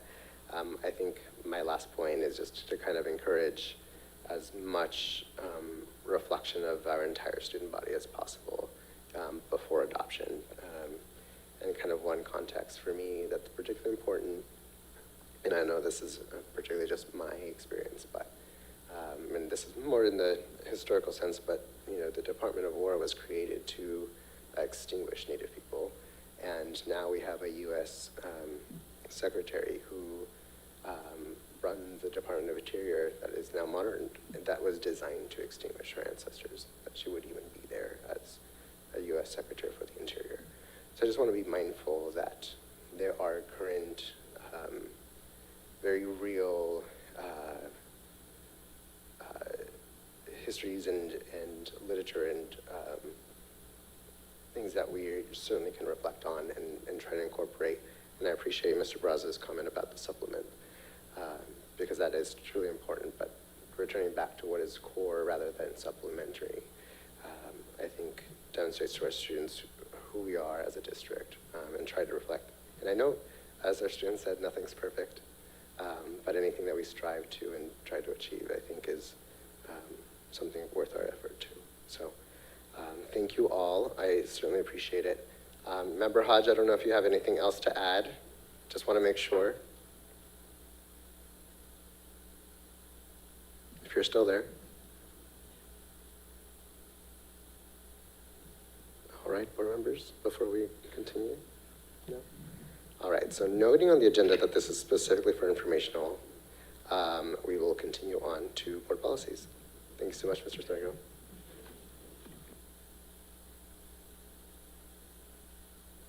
We have board policies. Number 1, policy JLDAA, student mental health and social emotional wellness, first reading. Dr. Mendeville. Yeah, this is going to be a tag team approach. I'll set it up, but really the narrators are going to be Mr. McDonald and Vice President Montero. So this is policy JLDAA, student mental health and social emotional wellness. The Social Emotional Wellness Committee has met on a number of occasions, and most recently, and you have planned meetings, but these are policies that policy revision on this that will emphasize more suicide prevention, but I'm going to hand it over to these two fine gentlemen to take it from there on the changes that are here, because this is a first reading. Thank you, Dr. Mendeville. And I'll turn it over shortly to Mr. McDonald to kind of give some more context on the work specifically.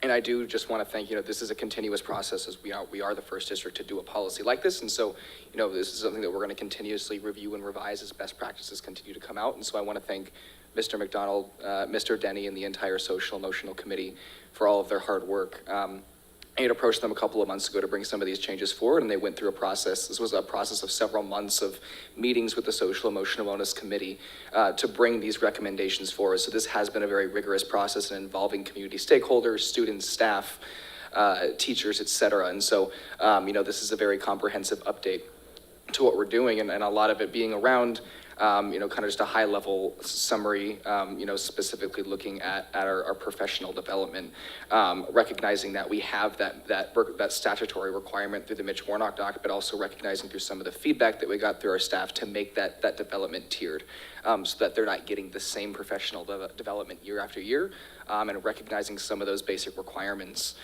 for what some of those recommendations could be for more tiered or advanced professional development for our staff to continue throughout the years.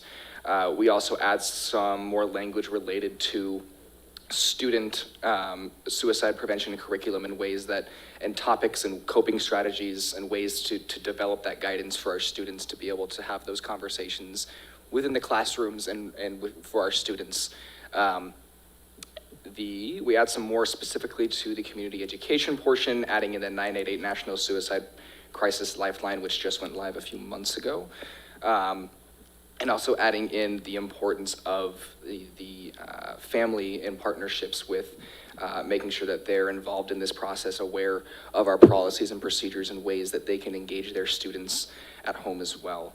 Lastly, we add some more specific things to ways to engage parents, engage students, more language around the reentry process for our students, as well as adding more to our postvention. A lot of that's not going to be here in the policy, that will be coming forward in the regulation, and so that's where a lot of the bulk of the work was done by the committee in adding language to the regulation, as well as updating our postvention plan, which isn't up here, but there was a lot of good work that went into that and updating that from previous years. And lastly, just adding that this is something that will be an annual process of reviewing this policy in consultation with mental health professionals to make sure that we keep this up to date on an annual basis. So if I missed anything, let me know.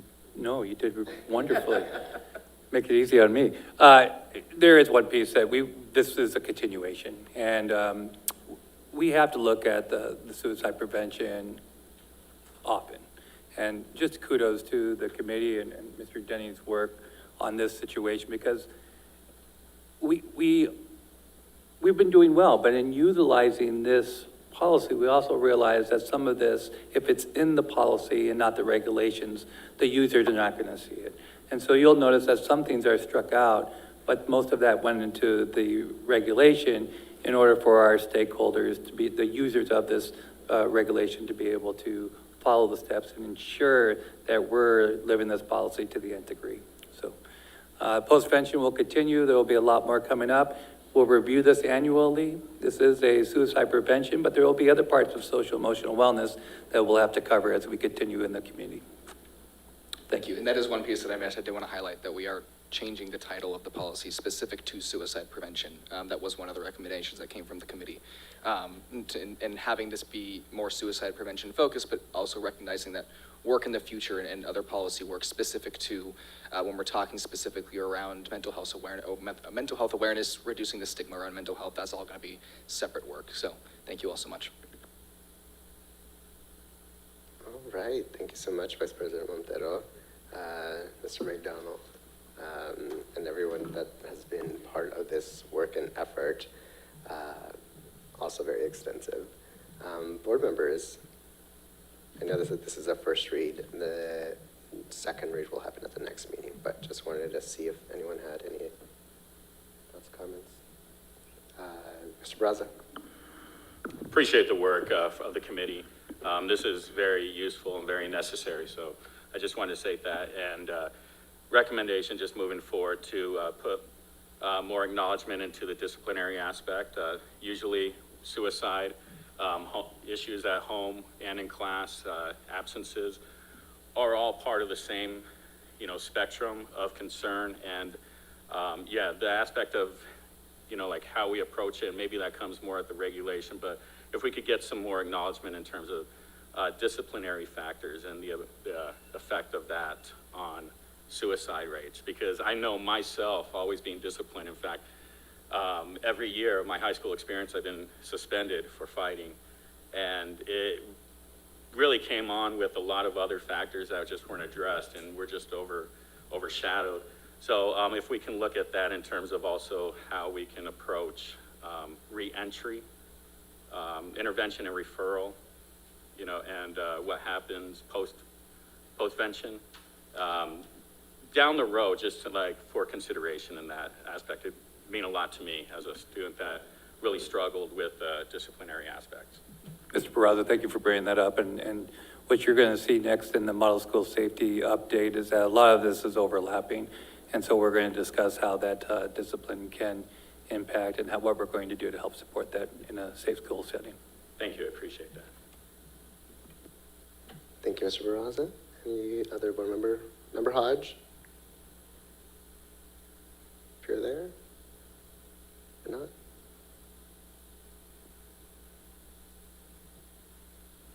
Okay. All right, then if there's nothing else, then we will continue on. Next is I2, Policy JF, Student Admissions for First Reading and Adoption. Dr. Mandeville.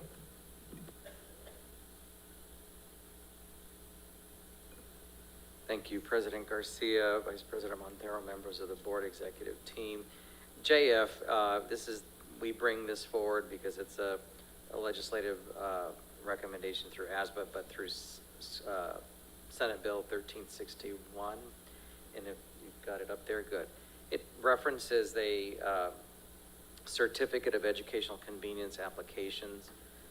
Pupil, a student who's precluded by distance, lack of adequate transportation facilities, or parent or family guardian employment from attending school in the school district or county, or the pupil's student's residence, or who resides in unorganized territory may apply for a certificate of educational convenience.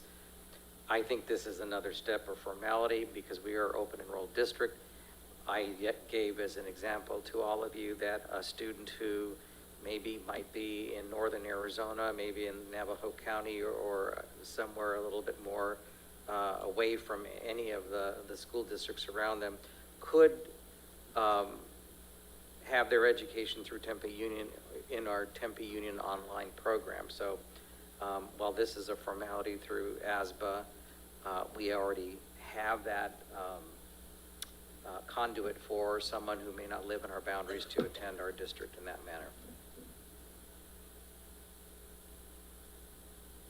Thank you, Dr. Manuel. Board members, any comments or questions on this policy? All right, hearing none, seeing none, I move approval of I-2. May I have a second? I second. Thank you so much. All those in favor say aye. Aye. Aye. Any opposed? All right, motion passes 4-0. Next, we have I-3, Policy JLDA, School Counselors and Psychologists for First Reading and Adoption. Dr. Manuel. Thank you, President Garcia. This is regarding school counselors and psychologists and their certification, again, under House Bill, different House Bill, but 2178. A school psychologist who's employed by or contracted to provide a service in a public school must be certified by the Department of Ed. Just as we have teacher certifications, they have, and counselor certifications, they have a school psychologist certification. However, they would be exempt from licensure required by the Board of Psychologists Examiners. I think my understanding, I believe this is to relax some of the certification requirements for eligible applicants so that we can broaden our talent pool for school psychologists. However, the flip side of that too is that someone who comes in with a license from the Board of Psychologists Examiners, I am told would very easily be able to obtain the Department of Ed school psychologist certificate. Again, this is, I think, meant to relax some of the guidelines to open up application pool, because that is an area in special education that is still considered a high need. Thank you, Dr. Manuel. Board members, comments or questions? Dr. Manuel, I have one, just, I guess, having to, in practice, right, exempt from licensure, because I understand kind of the intent here, but in practice for us, what does that look like? Particularly because there's licensure for a reason, right? And just wanting to make sure that our students are protected, and not, because I see this as kind of analogous to the expansion of certification for teachers. Thank you for that concern, because I do as well share that concern. We, I know a number of school psychologists and psychologists in general, so there's a lot of practitioner time and client time that they have to record to continue with their licensure. I will be honest with you, I need I know the Department of Ed has some rigor with that exam that's given to them. I just know it's not as comprehensive as if you were to have with the Board of School Psychologists Examiners.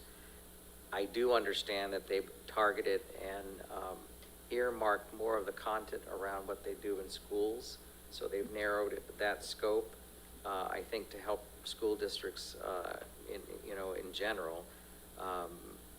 But I think it's one that we will, I mean, if we can prefer, and I think we can, to look at licensed school psychologists first, that would be our priority.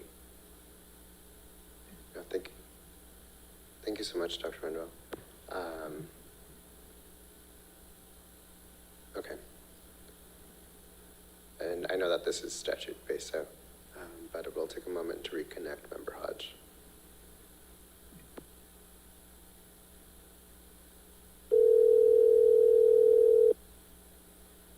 Hello?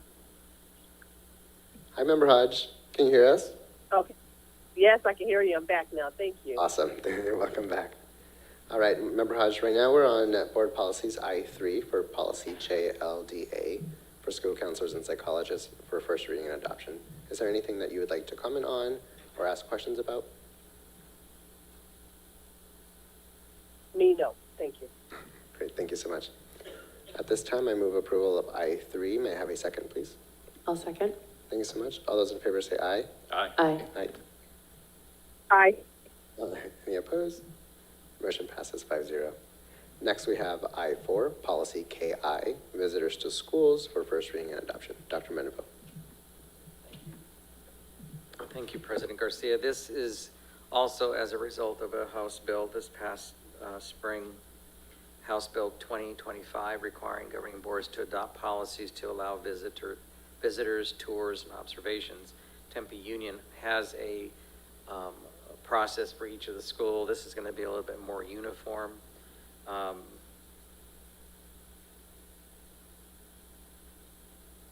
However, the specifics to this are going to be obvious, but no visit, tour, or observation shall be permitted if it threatens the health and safety of our students and staff. We have procedures that'll be coming forward in a regulation. I also think and have to say that part of this is that we will have, can require masks on campus should there be some health concern that we have, that we're concerned about. However, it cannot be regarding, it has to be unrelated to COVID. Got it. Board members. Member Braza. Just really quick, it looks like, yeah, you're sharing the same concerns. The last part, I think, maybe I'm wrong, just so I have clarity on it. It says district does not require masks or face coverings anywhere district premises except where longstanding workplace safety and infection control measures that are unrelated to COVID may be required. So I imagine they're specifically talking about OSHA and PPE pertaining to the workplace, whether they're handling chemicals. And so I imagine, is this verbatim with ARSs? There's probably no. Yeah, this is pretty much verbatim out of the Senate bill. The intent with this is to yet again convey that we're not required to have face masks or coverings as a result of COVID. We can, however, at our discretion, if there is a health concern or, there's a measles outbreak, I'm giving a very bad example of it, or if, within the school and our nurses are conveying that, hey, put on a mask because we don't know what's going on here. We're reporting that we can take those measures as appropriate to keep our staff and families and students healthy and safe. Okay, that's kind of where I got kind of confused, because I know that when it comes to OSHA, when it comes to workplace safety, those are a part of a different law, and they're, that's where I wanted to make sure. I'm like, it almost sounds contradictory, but that also brings up a different point, saying, well, unrelated to COVID, and to your example, measles or other aspects, and so it's just a really weird way that the just legislature emphasizing COVID really is what it is. Yeah, it's political, but nonetheless, here we are. So, thank you. Thank you, Member Braza.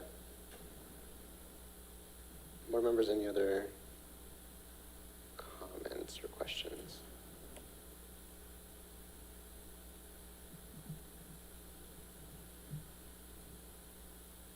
Give me one moment, please.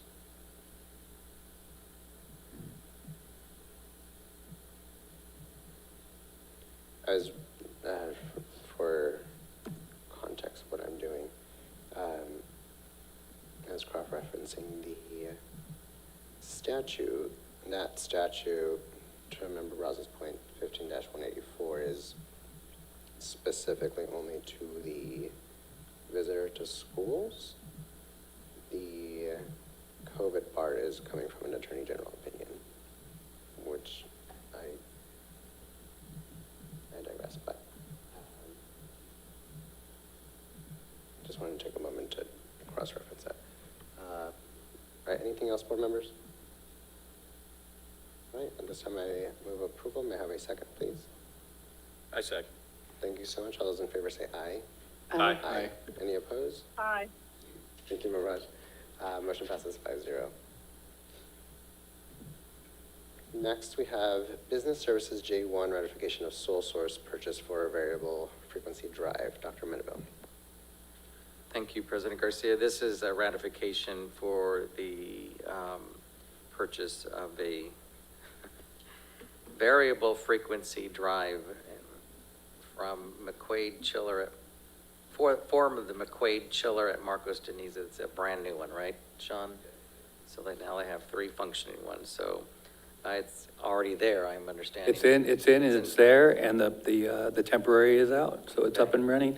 So, And to put a purpose to this is like the brains, right, of your machine. So we've already talked about what that looks like, but it's the brains. Controls everything. Well, we need brains We need the across the brains. board, so Yes. that's good. We recommend the and build and renew a grant fund agreement with the Arizona Division of Schools. They're paying for it. They're paying us back. Yes. Thanks so much, Dr. Mendenville. Member Braza. Just really quick, I appreciate the district's ongoing efforts towards, our HVAC system. Sean, thank you so much for, working with plant operations and making sure that this is a priority. I know that we're going into the new calendar year, so we're going to be utilizing them a lot more during the summer periods with students in campuses, on our campuses. So it's going to be a different environment.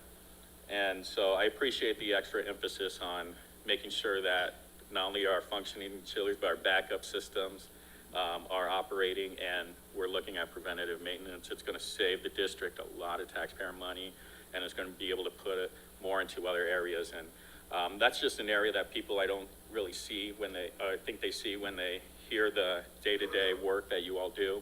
But we're saving a lot of money, by this approach of looking at our facilities and being preemptive, So thank you, and please convey that to plant operations. Thank you so much, Member Braza. Board members, any other comments or questions? All right, then at this time I move approval of J1. May I have a second, please? I second. I second. Member Braza beat you to it, Member Hodge. All those in favor say aye. Aye. Aye. Aye. Any opposed? All right, motion passes 5-0 for J1.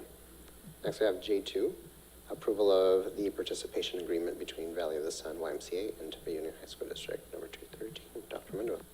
Thank you, President Garcia. I'm actually excited about this because we've been working on this for a while. This is with the Valley of the Sun YMCA in our district for a workforce development program to be housed at Marcos Deniza in their, it's a special recreation room. What do we call that room, Sean? You have a room number for it, but we've converted that into a community room for our students, and namely with a focus to for our native students from our neighbors to the, what direction am I in? The west. But this is a workforce development program, and so they've been wanting to invite our students to come to their facility over on Rural and Elliott, I believe. And they offered and said, well, we can come to you. So we just love this idea. And so that's what this is. And it works in tandem. They're going to bring their resources, their human capital, and be there till 6 o'clock at night when school ends. And so this is just a great opportunity for the teen center, there it is right there, at Marcos to help all of our students in the neighborhood to remain at school for this really good program. They also have the esports that are going on there. There's just a variety of things happening in that teen center, and so I'm just thrilled that we have now the YMCA as a partner to work on the workforce development program opportunities for our kids. The environment's been all renovated. You might know it as a 300T. So What is it? the 300T building. 300T, Yeah. Thank you so much, Dr. Mendenhall. Board members? All right, hearing none, seeing none, I move approval of J2. May I have a second, please? Second. Oh, thank you so much. All those in favor say aye. Aye. Any opposed? All right. Motion passes 4-0, only because I did not hear Member Hodge. 4-0, because I couldn't hear Ms. Hodge. I'm sorry, I couldn't hear you. All right, Hello? we're going to redo that one. Member Hodge, I moved approval of J2, and it was seconded. Do you vote yea or nay? Okay, thank you. All those in favor say aye. Aye. Aye. Any opposed? All right, motion passes 5-0. Next, we have information items, starting with number 1, model school safety. Dr. Mendenhall. Thank you, President Garcia, members of the board. I'm going to call up, well, there's Mr. McDonald, who we're going to have a number of presenters to help with this. The board was given an update back in April in the study session, and this is a continuum of that progress and the work that the committee has been working on. So I'll just pass it on. Thank you, Dr. Mendenhall. President Garcia, Vice President Montero, governing board members, executive team, Dr. Mendenhall, and guests that are here, thank you for staying, and the guests that are watching online. This is an update to the Model School Safety Project that we have been working on from the resolution that you passed last year. Today we'll have members of our team, of our social-emotional group, our physical safety and security, our activities and athletics, our diversity, equity, inclusion, and belonging. We're going to discuss, and the next time we'll do an update, we'll do an update again in January. You'll see a group of students and staff members and just an incredible group of families, parents, and community partners that we have that are on this. 55 as a whole come to this committee, and to be honest, at first I struggled with the thought of this, but I will tell you it's one of my favorite things to look at right now, because I think collectively we don't look at school safety just as that idea of physical safety, and we'll kind of go through that today. So in the update, we're going to go through several different items. Of course, as you know, the resolution and how that committee looked at that resolution and what they will continue to do, and we'll share a little bit, and they align very well. We'll look at the committee members. Mr. Denny will do a review of the timeline. The committee spent time as well defining school safety, and we'll talk a little bit about how they did that and how that came out. As they continue, Mr. Cobbs will go through the current safety plans and review those. Also, Mr. Huffa and I will look at the essential categories of a model school safety program. And remember, this is all the committee's work. And then lastly, Dr. Moon will join us again and bring us home with the school safety and equitable school discipline conversation that happened as the team talked about this data specifically in that area. And then we'll ask for any questions at the end. So the purpose, why do we want to invest in school safety? And the idea that not only your resolution shared, but also the committee talked about, we need to have a well-executed comprehensive school safety plan. that assures that our students and our staff and our families are going to be safe at school. Job one, right? Our parents send our kids, they want to make sure that they're safe. Our staff members come to work every day expecting to be safe and be able to do the best work that they do. We're going to ensure that that academic programming runs smoothly and is at its highest levels. Not only that, we want to be able to provide a positive school climate for our students and staff. And Mr. Thorby couldn't be here today. He went home ill today, but wanted to really talk about that piece of this. The physical environment is so important. As you just spoke about the HV or the HVAC systems or different things like that. If our students are not comfortable or staff members are not comfortable in the environment that they're in, then they can't learn. In fact, maybe anxiety goes up, their social emotional wellness will go up, things of that nature. Also, as we looked at this, we need to help schools be prepared in case of emergency. Of course, that idea of physical safety. We know that investing in school safety supports the diversity, equity, inclusion. We like to call it belonging as well. It will also promote the social and emotional wellness and what we're here for, that idea of that high academic achievement for all students. And then lastly, it will strengthen strong partnerships with the community stakeholders and the teams that we bring in. And this is all denotes the idea that this is alignment as we finish up the core values and the beliefs of Tempe Union and we go into this building it again. All of these really are connected not only to your resolution, to the ideas of the committee members, but also to our core values. Oops, this is our team, and unlike Mr. Threadgill, I'll spare you the moment of reading them all. But 55 in total, and then also I want to recognize that this group is really important because we look at your resolution every time, and per that equitable lens and working with our group and Dr. Moon, this committee consists of this equitable representation of students, teachers, administrators, families, community partners, SROs.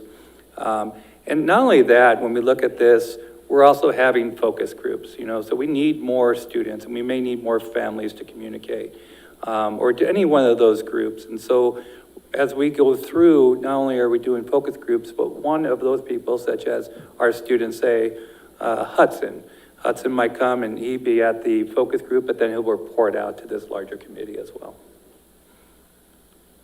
And at this time, I'll turn it over to Mr. Denny. He's going to work from this area over here. I'm going to turn my microphone so we don't get a lot of feedback. He'll talk a little bit about the review of the timeline. Good evening, everybody. So again, like Sean was just saying, we have the governing board resolution. Then throughout, since that process, or since that was passed, we, meaning Mr. Cobbs, myself, Mr. Huffine, Mr. McDonald, continued to review that process, gathered our school plans, talked about what kind of plan of action we needed to do, how are we going to construct the committee, gather committee members.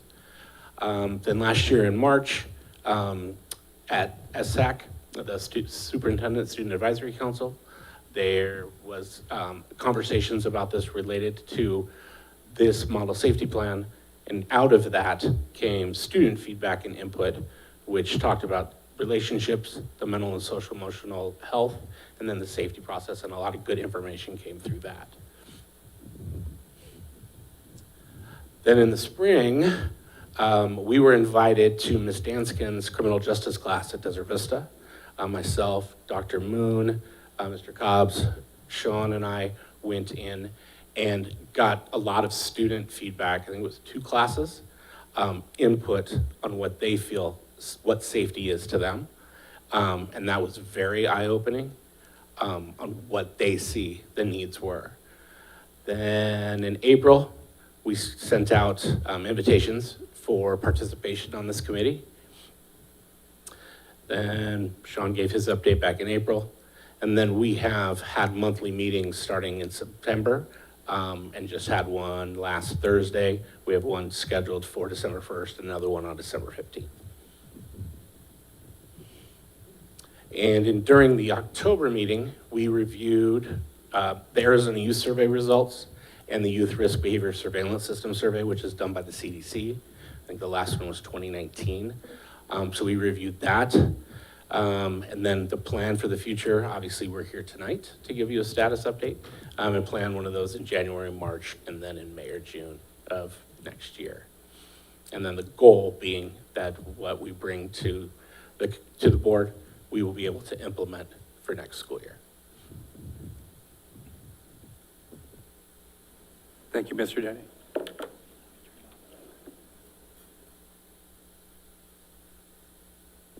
So part of your resolution and the resolution of the board was that we really needed to define school safety. And how we did that with such a large group of 50 some odd people, we actually started and looked at 3 areas. So we wanted to define school safety. We wanted to define the components of a school safety, a model school safety plan. Then we wanted to look at data because that was another large piece. What data pieces are going to be so important? So we actually split up into 9 different groups of about 6 different people in each group. And each group defined school safety. And then each school went through and talked about what components are essential to the model school safety plan. And then each group also talked about what data pieces that they want to see. We actually shared all those out. We collected them all. And in the next meeting, what we did is then we broke up into 3 groups, giving the members a choice of what interests them the most. And so we had one group that was just going to look at the definition of school safety. And so team number 1 came up with this, as school safety is the physical, psychological, social, and emotional well-being of all Tempe Union High School district stakeholders. Now it seems like that's pretty, it makes sense, but it's pretty generic, right?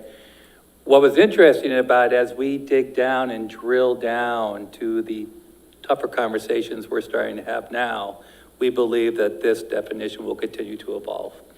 And so we're excited about where we start, but this is a 10,000 foot view look. And as we continue to drill down and evolve, we know that we're gonna get this down to a 10-foot view for Tempe Union High School District. So we feel good about where they're at, but we know that there's more to come. I'm going to turn it over to Mr. Cobbs, and he's going to talk a little bit about the strengths and some of the continued opportunities, things that we're already doing, but what can be pushed forward.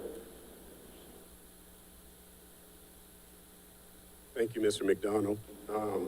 Good evening. In one of the groups that I was part of, we had the opportunity to discuss our current school safety plan. There were a lot of great ideas that came out of that, but they were able to identify strengths of the current plan, and then they were able to identify opportunities, continued opportunities for growth. So I'm going to go through those strengths with you and highlight some things, but there's so much more to it. The first one, robust interventions in human capital. So we know that human capital speaks to the folks that we have in our district and our school community. And we have very experienced, trained, and committed staff members and community members that are part of this team and part of this district, and that helps us with our robust interventions in that entire process. They also identified school safety and prevention and multi-tier system teams. These teams meet on a regular basis and are instrumental in using data to address student and areas of concern on each campus. They also identified commitment to continuous quality improvement. And I know that personally, our district site and district administrators work in collaboration with the staff members across the district and other stakeholders to assess and build an environment that will constantly deliver a high quality of service. The next strength they identified was response protocols, and that speaks to our lockdown procedures and our fire drills. That also speaks to safety, crisis, and threat assessment teams that we have in place, and more importantly, that are prepared to meet the needs of our campuses. Another part of that response protocols is continuous contact with our law enforcement partners. Next, they also identified surveys and focus groups as a strength. They identified campaigns as a strength, specifically See Something, Say Something campaign. And that has been huge in our first part of this school year. They identified, lastly, safety evaluations and assessments as a strength. So when I go down to the continued opportunities, they identified a few areas there as well. They identified data-informed decision-making, longitudinal data. The group believed that this information derived from consistent data sources would be extremely valuable in evaluating and addressing staff and student concerns. They identified evidence-based prevention. This would rely heavily on utilizing prevention programs, strategies, and policies that have been proven effective. And then finally, they identified disciplinary incident data. And this really would be just taking a more in-depth dive into student behaviors and what that looks like in terms of the cause and reasons for those behaviors. Thank you.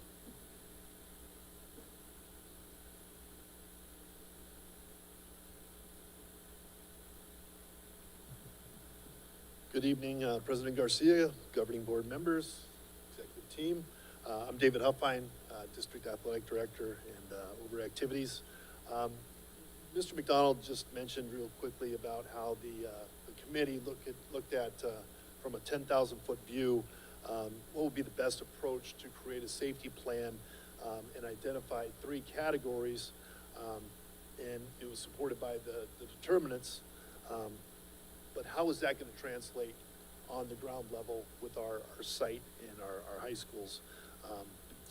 And as you can see, the engagement, the safety, the environment, really, I think the most important one is the relationships, and I think they all factor in to those 3 determinants, or the determinants all factor into to the relationships. One of the best quotes that I've read in a long time was the best predictor of whether students and teachers feel safe is the quality of relationships inside the school building. Through staff training about boundaries, there is an example and an emphasis on the importance of positive relationships with students to create that safe environment. And I think that is very, very true as we go forward and we look at the importance of just interconnected relationships that we have, not just with staff and students, but students and students. It's become very vital that we respect each other. The next one with respect to diversity and inclusion, I know Dr. Moon spends a lot of time with this, but in regards to what's going on our campus, I think a great example took place yesterday at Desert Vista when it talks about inclusion. We have a budding new program, our unified sports program, and yesterday Tempe High School went down with their adaptive group and played the Thunder in badminton. And I just want to say a special shout out to the SSCs at each school, Kayla Lupton at Desert Vista and Amy Rowe at Tempe. It was a remarkable event, and we are going to have a lot more of these events coming up. Each school is going to start creating their unified sports programs, and we're looking forward to, especially when we get into the second semester, every one of our programs that are going to be doing something like this. Tempe Union, when it comes to relationships, is also partnering with community businesses and groups. State Farm, the Arizona Cardinals have been instrumental. A couple weeks ago, the Arizona Cardinals put forth, along with the Super Bowl committee, a sustainability project. I know Dr. Mendeville is a part of that. He grabbed a shovel and started planting trees. We planted over 20 trees at Corona.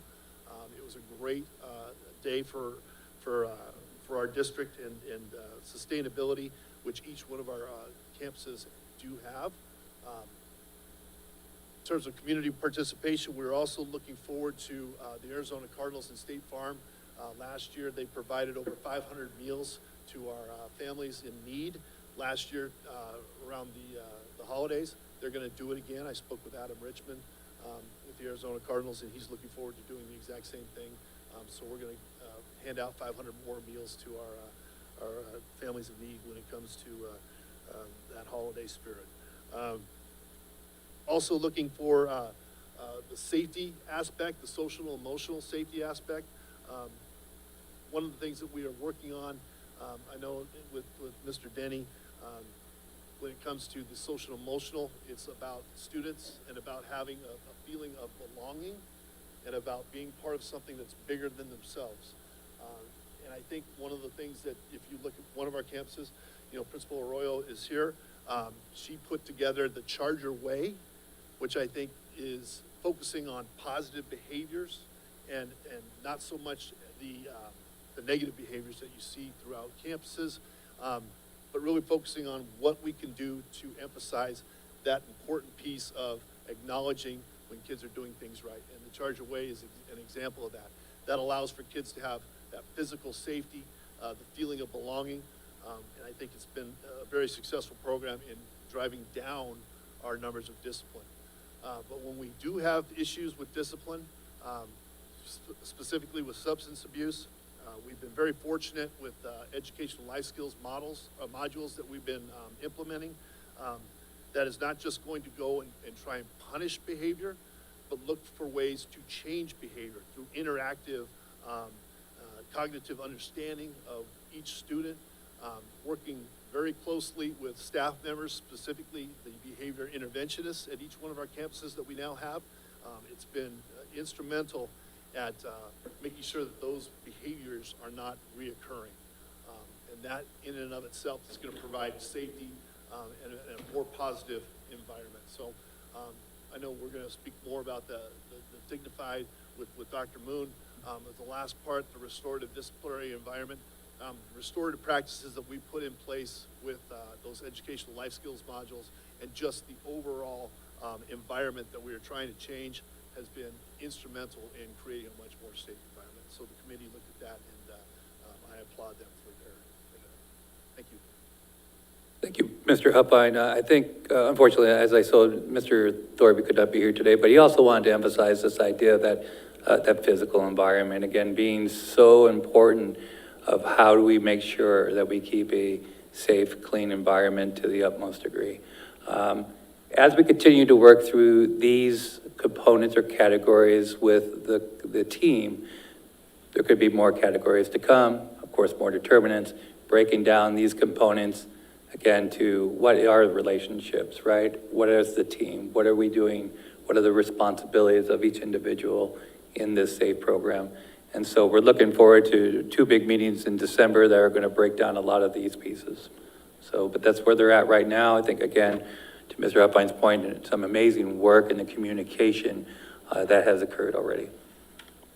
I'll turn it over at this point to Dr. Moon. And Dr. Moon's going to kind of look at this idea of school safety with this equitable lens, right, of school discipline. Oh, good evening again. I see you're still here.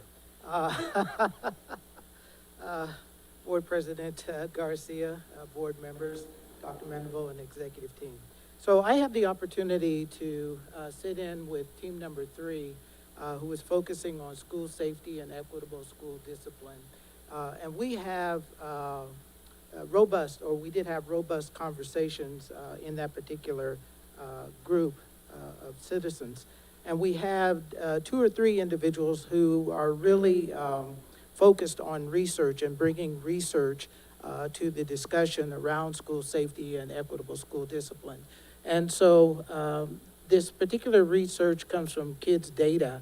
And Kids Data researchers said that there is a relationship between school safety and equitable school discipline, and that we have to stop thinking about these 2 concepts as being in silos. And we have to remember that they are both integrated, and that if we think of them as related to one another, then we're more likely to see psychological and physically, our students are more likely to feel psychologically and physically safe, and also less inclined to get involved in risky behaviors.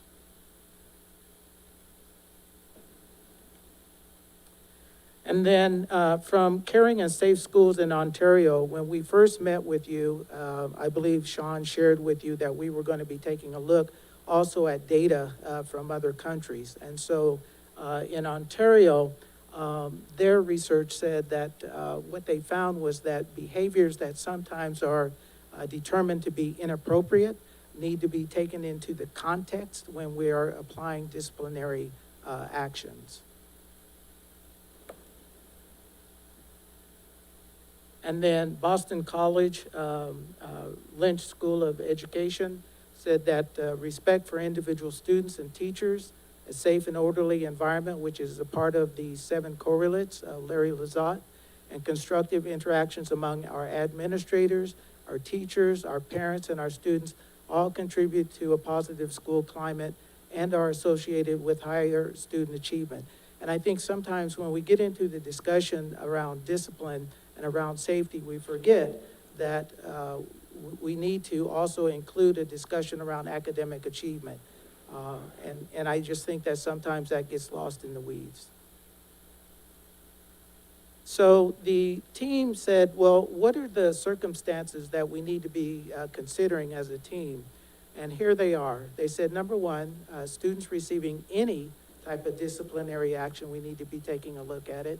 But more specifically, we need to be taking a look at exclusionary disciplinary action, in-school suspensions, and all that versus restorative practices as a means of creating this model safety plan that we want to come up with. And then we also need to take a look at the disciplinary actions for the different types of offenses that occur in the school. So then the team came up with some questions. So number one, what disciplinary actions do students in the district receive, and for what offenses that impact school safety? Number two, is there data which suggests that some subgroups of our students experience disciplinary consequences disproportionately? Number three, how does our district categorize student offenses and disciplinary actions? Number four, do we see a consistent process and an approach to the disciplinary review process when the final disciplinary action is given? And then number five, what is the goal of our greater community in the understanding and the development of a model school safety plan? So then we talked about engagement. How are we going to engage folks, and what does that mean? For this particular team, they said we want to ensure that school safety and discipline is receiving attention from all key stakeholders. We want to also address the needs to support school safety and equitable school discipline in different ways, whether that be through training or guidance or even technical assistance. And we want to identify additional research. Research for these two particular members is very critical in us creating a plan that is going to last when we are gone. And then finally, how do we include all stakeholders, and who are the stakeholders in our greater community? And so when we wrapped up our meeting, our final meeting, we all decided on an agreement that we would make. And this was the agreement that we decided: that data collection with a restorative focus on equitable school safety will continue to be a priority in the way that Tempe Union High School District examines behaviors, administers consequences, and very important for our particular team, collects data. Thank you, Cliff. I wanted to thank these gentlemen tonight. Really, they were able to show their leadership with the different teams that were assembled, and very much appreciate it, and very much appreciate the team. And with that, we will answer some questions. All right, thank you so much, all of you. And just to start off, I'd really appreciate the thoughtfulness in putting this together and this update. It comes across that there's a lot of heavy discussion certainly occurring right in this work, but also that was very mindful of our students' experiences, and so and for our staff, and what is safety. So thank you for this, and we'll start with Member Braza. Really appreciate the the presentation. David, thank you for including the athletic aspect of, looking at school safety and disciplinary. I know we've talked about it along with Sean, so I appreciate, reiterating that. So thank you for that. I'm not going to take any time. I'm going to reach out to all of you pertaining to questions, so that way I can wrap my head around where we're looking at next in January and in March. The only thing I'll give is a comment is just, and I already started talking to Sean McDonald about this in terms of our the role and the processes of our school security staff, and looking at maybe giving me some information on what that structure is, how they're implemented in the school safety aspect.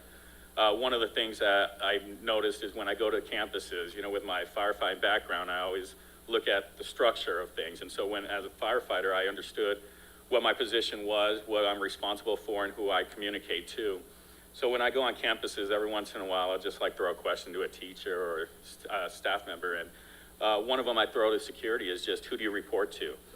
And that usually gets a little tricky. I get a lot of different answers regarding that. And I don't know why, but that's also what kind of gave me the idea of like, maybe I need to wrap my head around. So the aspect of what the role is for our security staff and who they, basically what I would like to see is how we can improve that model, the chain of command, the communication aspect. Because the other thing I would go when I go on campuses is sometimes the radio communication, it's chatty. And, some of the information I would very much prefer it's not conveyed across a radio. And so, just training with staff to say, hey, this is what we, like security staff, what we should convey, what we shouldn't. In fire, again, sometimes we had to have a conversation about something and we would just report to the person and say, hey, I need to have a face-to-face. And that way we don't block radio communication. So I don't know, the processes, so I have no way to really kind of gauge it. So if we can look into March and looking at maybe a presentation, or at least if you guys can send the board some information on the structure of security and the role moving forward. And it might also help, I guess, again, for them to hear from, having that reiteration, maybe it's annual. But the other aspect is also looking at beefing up their skill set, understanding, or refreshers in terms of, I know we have already training in first aid, and CPR.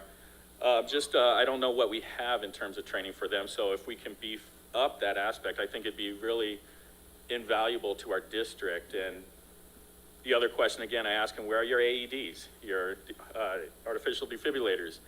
They kind of know the areas. So I put them on the spot, and I'm a board member, so I'm sure that's not the easiest questions. But if we can look at security and how that structure is functioning and the chain of command and how we can look at where we have deficiencies and where we can improve it, and maybe the deficiency is just with me.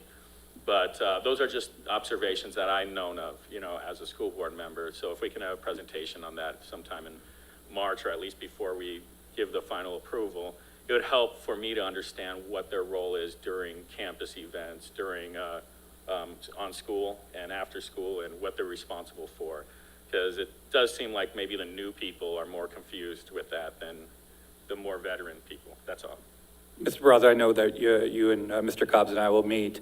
Just briefly, though, when we talk about training, we did 70 hours of training this summer, just before school started, with all of our security guards. So that was 10 days of training. And we'll give you the total, but it was more than just the CPR, CCR, AED, but it was about relationship building and how is it that we stop the bleed and different things of that nature. But literally 70 hours. I also want you to know that we put school operation plans together this year, solidified that everybody has those. The problem is the practice of it, right? And that continuous improvement of it. So we'll talk more about that, but how do we continue? Kudos to Mr. Cobbs, who's going on to campuses almost every day, walking through, talking to the ADs and the principals and the security guards about these pieces, and really saying, why is it that we're doing what we're doing?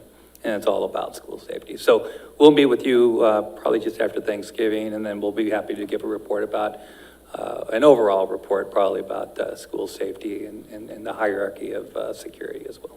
I appreciate that. And that's one thing that they have reiterated across the districts is that you and Charles have been a big presence with the staff and our security team. So that's one thing that I do want to highlight. Thank you guys for being such a good presence. And I will tell you, the principals and the assistant principals taking that correlate of a safe and orderly environment, tremendous work. And we are hearing from parents and community members that they see the difference as well. So we're very pleased with the progress, but yet we still have a ways to go. Vice President Montero?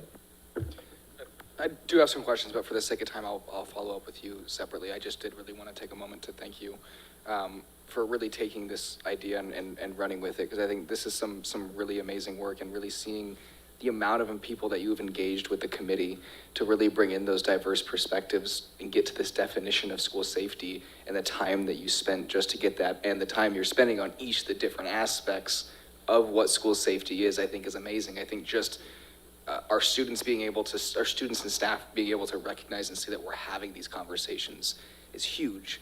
You know, we're all aware of the news that we've seen recently in the past several years, and I think, you know, as someone who has gone through the school system basically my entire life, hearing this type of stuff, just knowing that this district is having these conversations and tackling this issue, I think means a lot. So thank you so much.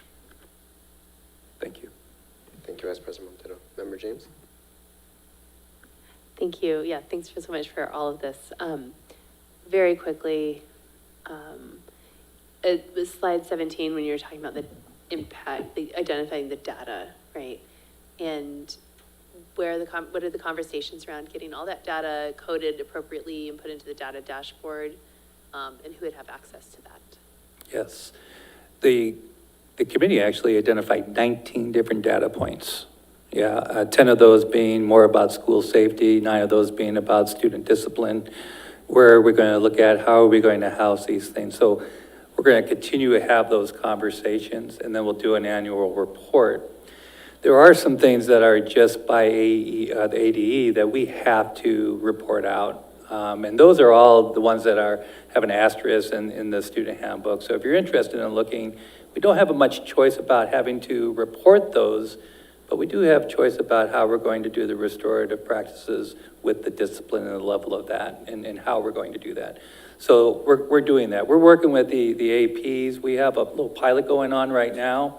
Mr. Huffine discussed, say in a situation of drugs that used to be a long-term suspension. And then we would drop it down to a 10-day if they took the counseling. But now we have these great life skills modules that allow us to drop it down to 5 days. And that behavior intervention is really working together with the family, the student and the staff to make sure, or the student and the parent to make sure that these kids are understanding that little blip and that error of what's the real purpose? Why did I decide to do the drugs or have those drugs on me? And so we're really excited about those opportunities. We're doing the same thing with fighting as well. Opportunity not have to be out, but being able to get that module and working with the behavior interventionists to help support and rethink, though I made an error, how is it that I restore myself, restore the harm to somebody else, and then get back to where I need to be. So.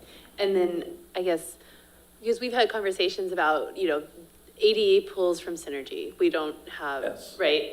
And so we're going to have our discipline coded in Synergy at some, and that's where they're getting their information. But we have this data dashboard, and I guess my question is, are there plans to kind of configure it so that when we see that data on ADE, right, like being reported to law enforcement, or referred to law enforcement, and looking at that breakdown, and it's inaccurate, right? Being able to say, okay, that's what they're pulling from our Synergy, but here's our data dashboard, and here's, how we as Tempe Union are coding this, so we don't have like the doubled up situation you and I were talking about, where yes.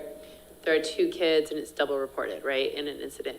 So that we have a much more streamlined way of looking at just our data. Is that in the works? Yep, it actually already started. Part of that's professional development of our APs. So Dr. Wilson, myself, and Mr. Huffine have already trained all the APs on all of that again, and with the admin assistants that talked about really Okay, we had a fight, 2 kids, 1 incident. Now, no more 2 incidents. We're double reporting 1 incident, 2 kids, right? And so therefore, you're going to see a drop in that. And then what we're watching is weekly, we're watching, Dr. Wilson and I are looking at that and having conversations with why did we do it this way, or what is the situation with that? So we're really taking an eye week to week to look at, are we doing the right things? Are we doing the restorative pieces? Are we doing the modules? Is it being reported correctly? And then we need to keep looking at that quarterly. So we know, I need to learn more about the dashboard. I'll be honest with you Okay, on that that was my one. question. Is it already Yes. happening in the dashboard? Not necessarily, well, is it pull the discipline as well? Okay. See, I need to learn more. I think it syncs from. It pulls syncs, from but I don't know what synergy, it looks, yeah. Okay, so it syncs from synergy, so we may still have some of the, Tweak what we're looking at. right, So Okay. to clarify. Does it some- identify the asterisk ones or not? I'm sorry. Clarify some of that, because I have yet to, I want to know what these 19, because that's gonna be a development. Some of it may be, there are a couple of issues. One is, how are we appropriately and accurately reporting the required data that ADE expects from us? Yes. I think we've fixed that, because we were over, representing fights and kids and. Over-reporting. Our kids are very good kids. And the other piece is that to understand what data is going to be separate from ADE, but also what the data is going to be that we are going to value as we look, because that piece to me is going to be more important. It's all important, but that's going to be the more important to me as we look to embed that data in to make informed decisions around, okay, are we appropriately acting in a restorative, dignified manner with our students, with our teachers, with our families, and whoever might be involved in the entire process. Correct. So we need to figure that out among ourselves and what that could look like so it becomes useful information. right, because the idea of, pulling it from synergy is kind of like the floor, because there's so many other data points, and if we can look at those restorative pieces, like then we're really using the data dashboard, right? And that's what it's there for. So I'd love to hear more updates as to like how we plan on using that data and like what are the outcomes we're looking for in that data. So. We'll do that. The Arizona Youth Survey was used as part of the data, the Panorama Survey. Social emotional will be used as that, but we will share those pieces with Dr. Mendeville and with you as well. And we'll bring those questions back to the committee as well. I think it's valuable for them to start talking a little bit about that as well. Yeah, awesome. I love the emphasis on data. We heard a great quote this weekend. It was, dream, data rules everything around me. And it's a good way to focus. But I think that would be a wonderful use of the dashboard because we can get a much more kind of zoomed in view of our district.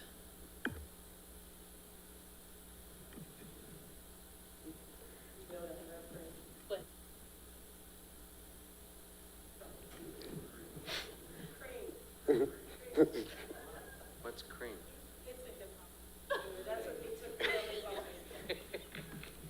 All right, thank you all so much. Thank you for the model school safety update. We really do appreciate it. I am mindful of time, so I'm Thank gonna go through next K2 information item only. I'm gonna read the description and then. Mr. President, I just wanted to say thank you for the, I didn't get a chance to say it. I don't think I heard it. Thank you so much for the, and I have some questions, but I will follow up on my questions when I'm back in town. Awesome. Thank you so much, Member Hodge. Mm-hmm. With K2, we have change order to building renewal grant fund agreement with the Arizona Division of School Facilities for a temporary chiller rental at McClintock High School. I know y'all, my comments temporary with chillers, but I appreciate it. Next is K3 financial reports through November 7th, 2022 as information only. And finally, K4 request for future agenda items. Again, this is for not to discuss or take legal action on requests for future items, but merely to request them. Is there anything at this time? All right, hearing none, seeing none, we're moving on to communications. Member Hodge, I'm gonna start with you. Oh, thank you. I'm not going to talk because it's a bit late. I just want to say that I was at the Veterans Parade, and our Tempe Union band was there, and they actually, the whole ROTC was there, and I just want to give congratulations to them. And everything else I'll wait till next month to put on my next meeting to talk about. But that's what I wanted to think right off the bat. Awesome. Thank you so much, Member Hodge. Member Peraza. Yes, Veterans Day Parade, amazing, and I'm proud that Tempe Union was a part of it. Other than that, for sake of brevity, congratulations to our marching bands at the BOTA competition. Incredible performances. Our staff was there all day for the most part, so thank you for that commitment. And the other thing is Corona volleyball team. I believe it was Corona, they won the state championship, and what an incredible moment as well. And the other thing I have is just to thank the community for their support for the bond override and district additional assistance. It is very necessary. I know our district really appreciates the support from the community, and thank you for your votes on that. That's all I have. Thank you so much, Member Ross. Member James? Yeah, I will follow up with a big thank you to our community. Those 3 questions passing and providing us a little more financial security and stability over the next few years is so important. And I appreciate all the work that our PAC did. That was, I know it was a lot, a lot of stress, a lot of extra time, but our community saw the value, and we are definitely are thankful. I got to see a play at Marcos, was that last week? Oh my gosh. I don't remember when it was. Incredible. It was incredible. Absolutely amazing. The kids were insane, like just so talented. And then the set was outrageous. It was beautiful. So that was a good time. And yeah, congratulations, Board Member Peraza, on your reelection. And to future Board Member Steele. We had the longest election cycle ever. Is it over? But it's nice that it's over and we're moving forward. So, thank you. Vice President Montero? Thank you. Yeah, so I'll just start off by echoing everything that fellow board members have said and congratulate you, Member Barraza, for your reelection, and Member-elect Steele. I'm looking forward to working with you in January, and obviously want to thank the community for overwhelmingly passing all 3 of our questions. And it always feels good to know that we have a supportive community, and want to thank the PAC for all their work. Beyond that, tomorrow, Mr. McDonald, Mr. Denny, and I are giving a presentation at the BETC conference. What does it stand for?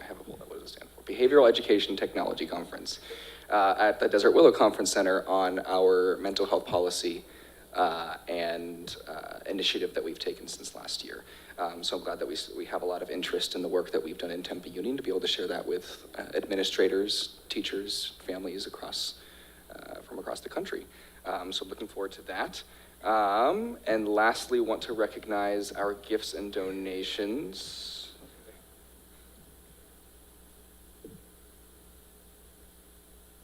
So we had $1,500 to McClintock from Randy Witherspoon, $500 from the Tempe Union Education Foundation. We had, that was to the district, $45 to Corona del Sol from Brett Nunn, $30 to Desert Vista from Tricia Rothery, and books estimated at $539 from the ASU Center for the Study of Race and Democracy. So thank you all so much. And also, I know we've said it before, happy birthday to Megan Sterling, and we have to, in Tempe Union fashion, sing happy birthday. Proudly, proudly. Member James will lead us. Right, ready? Good key, ready? Can you do the scale? La la la. Happy birthday to you. Happy birthday to you. Happy birthday, dear Megan. Happy birthday to you. Happy birthday, and thank you for everything that you do for our district. Really appreciate it. Thank you. That's all I have. Sorry, Megan, we had to do it.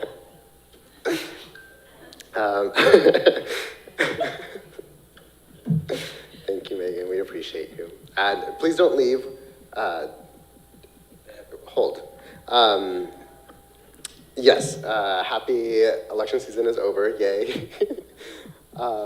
Thank you so much to the PAC, the community. You know, it's in Arizona, the financial state of education and the just general state of education. You know, we just need so much support, and I think this definitely helps to move forward and allow us to support everything that we do. I mean, today it was so full of substance, right? And how much goes into governing, and that helps us so much to continue moving forward, which leads me to, I'll hold my thoughts until my last meeting, but congratulations to Member Lex Steele and Member Barraza. I'm excited to see how the board continues moving forward, and I'll be watching from afar and supporting you all and continue rooting for Tempe Union success. So I'm super excited. And also a super shout out to Marcos Niza for the play that I'm blown away. There was a community member in the audience who was also shocked at some of the jokes that just kind of threw us all in jaw dropping. So if you didn't have a chance to see it, definitely recommend the next one, but absolutely amazing.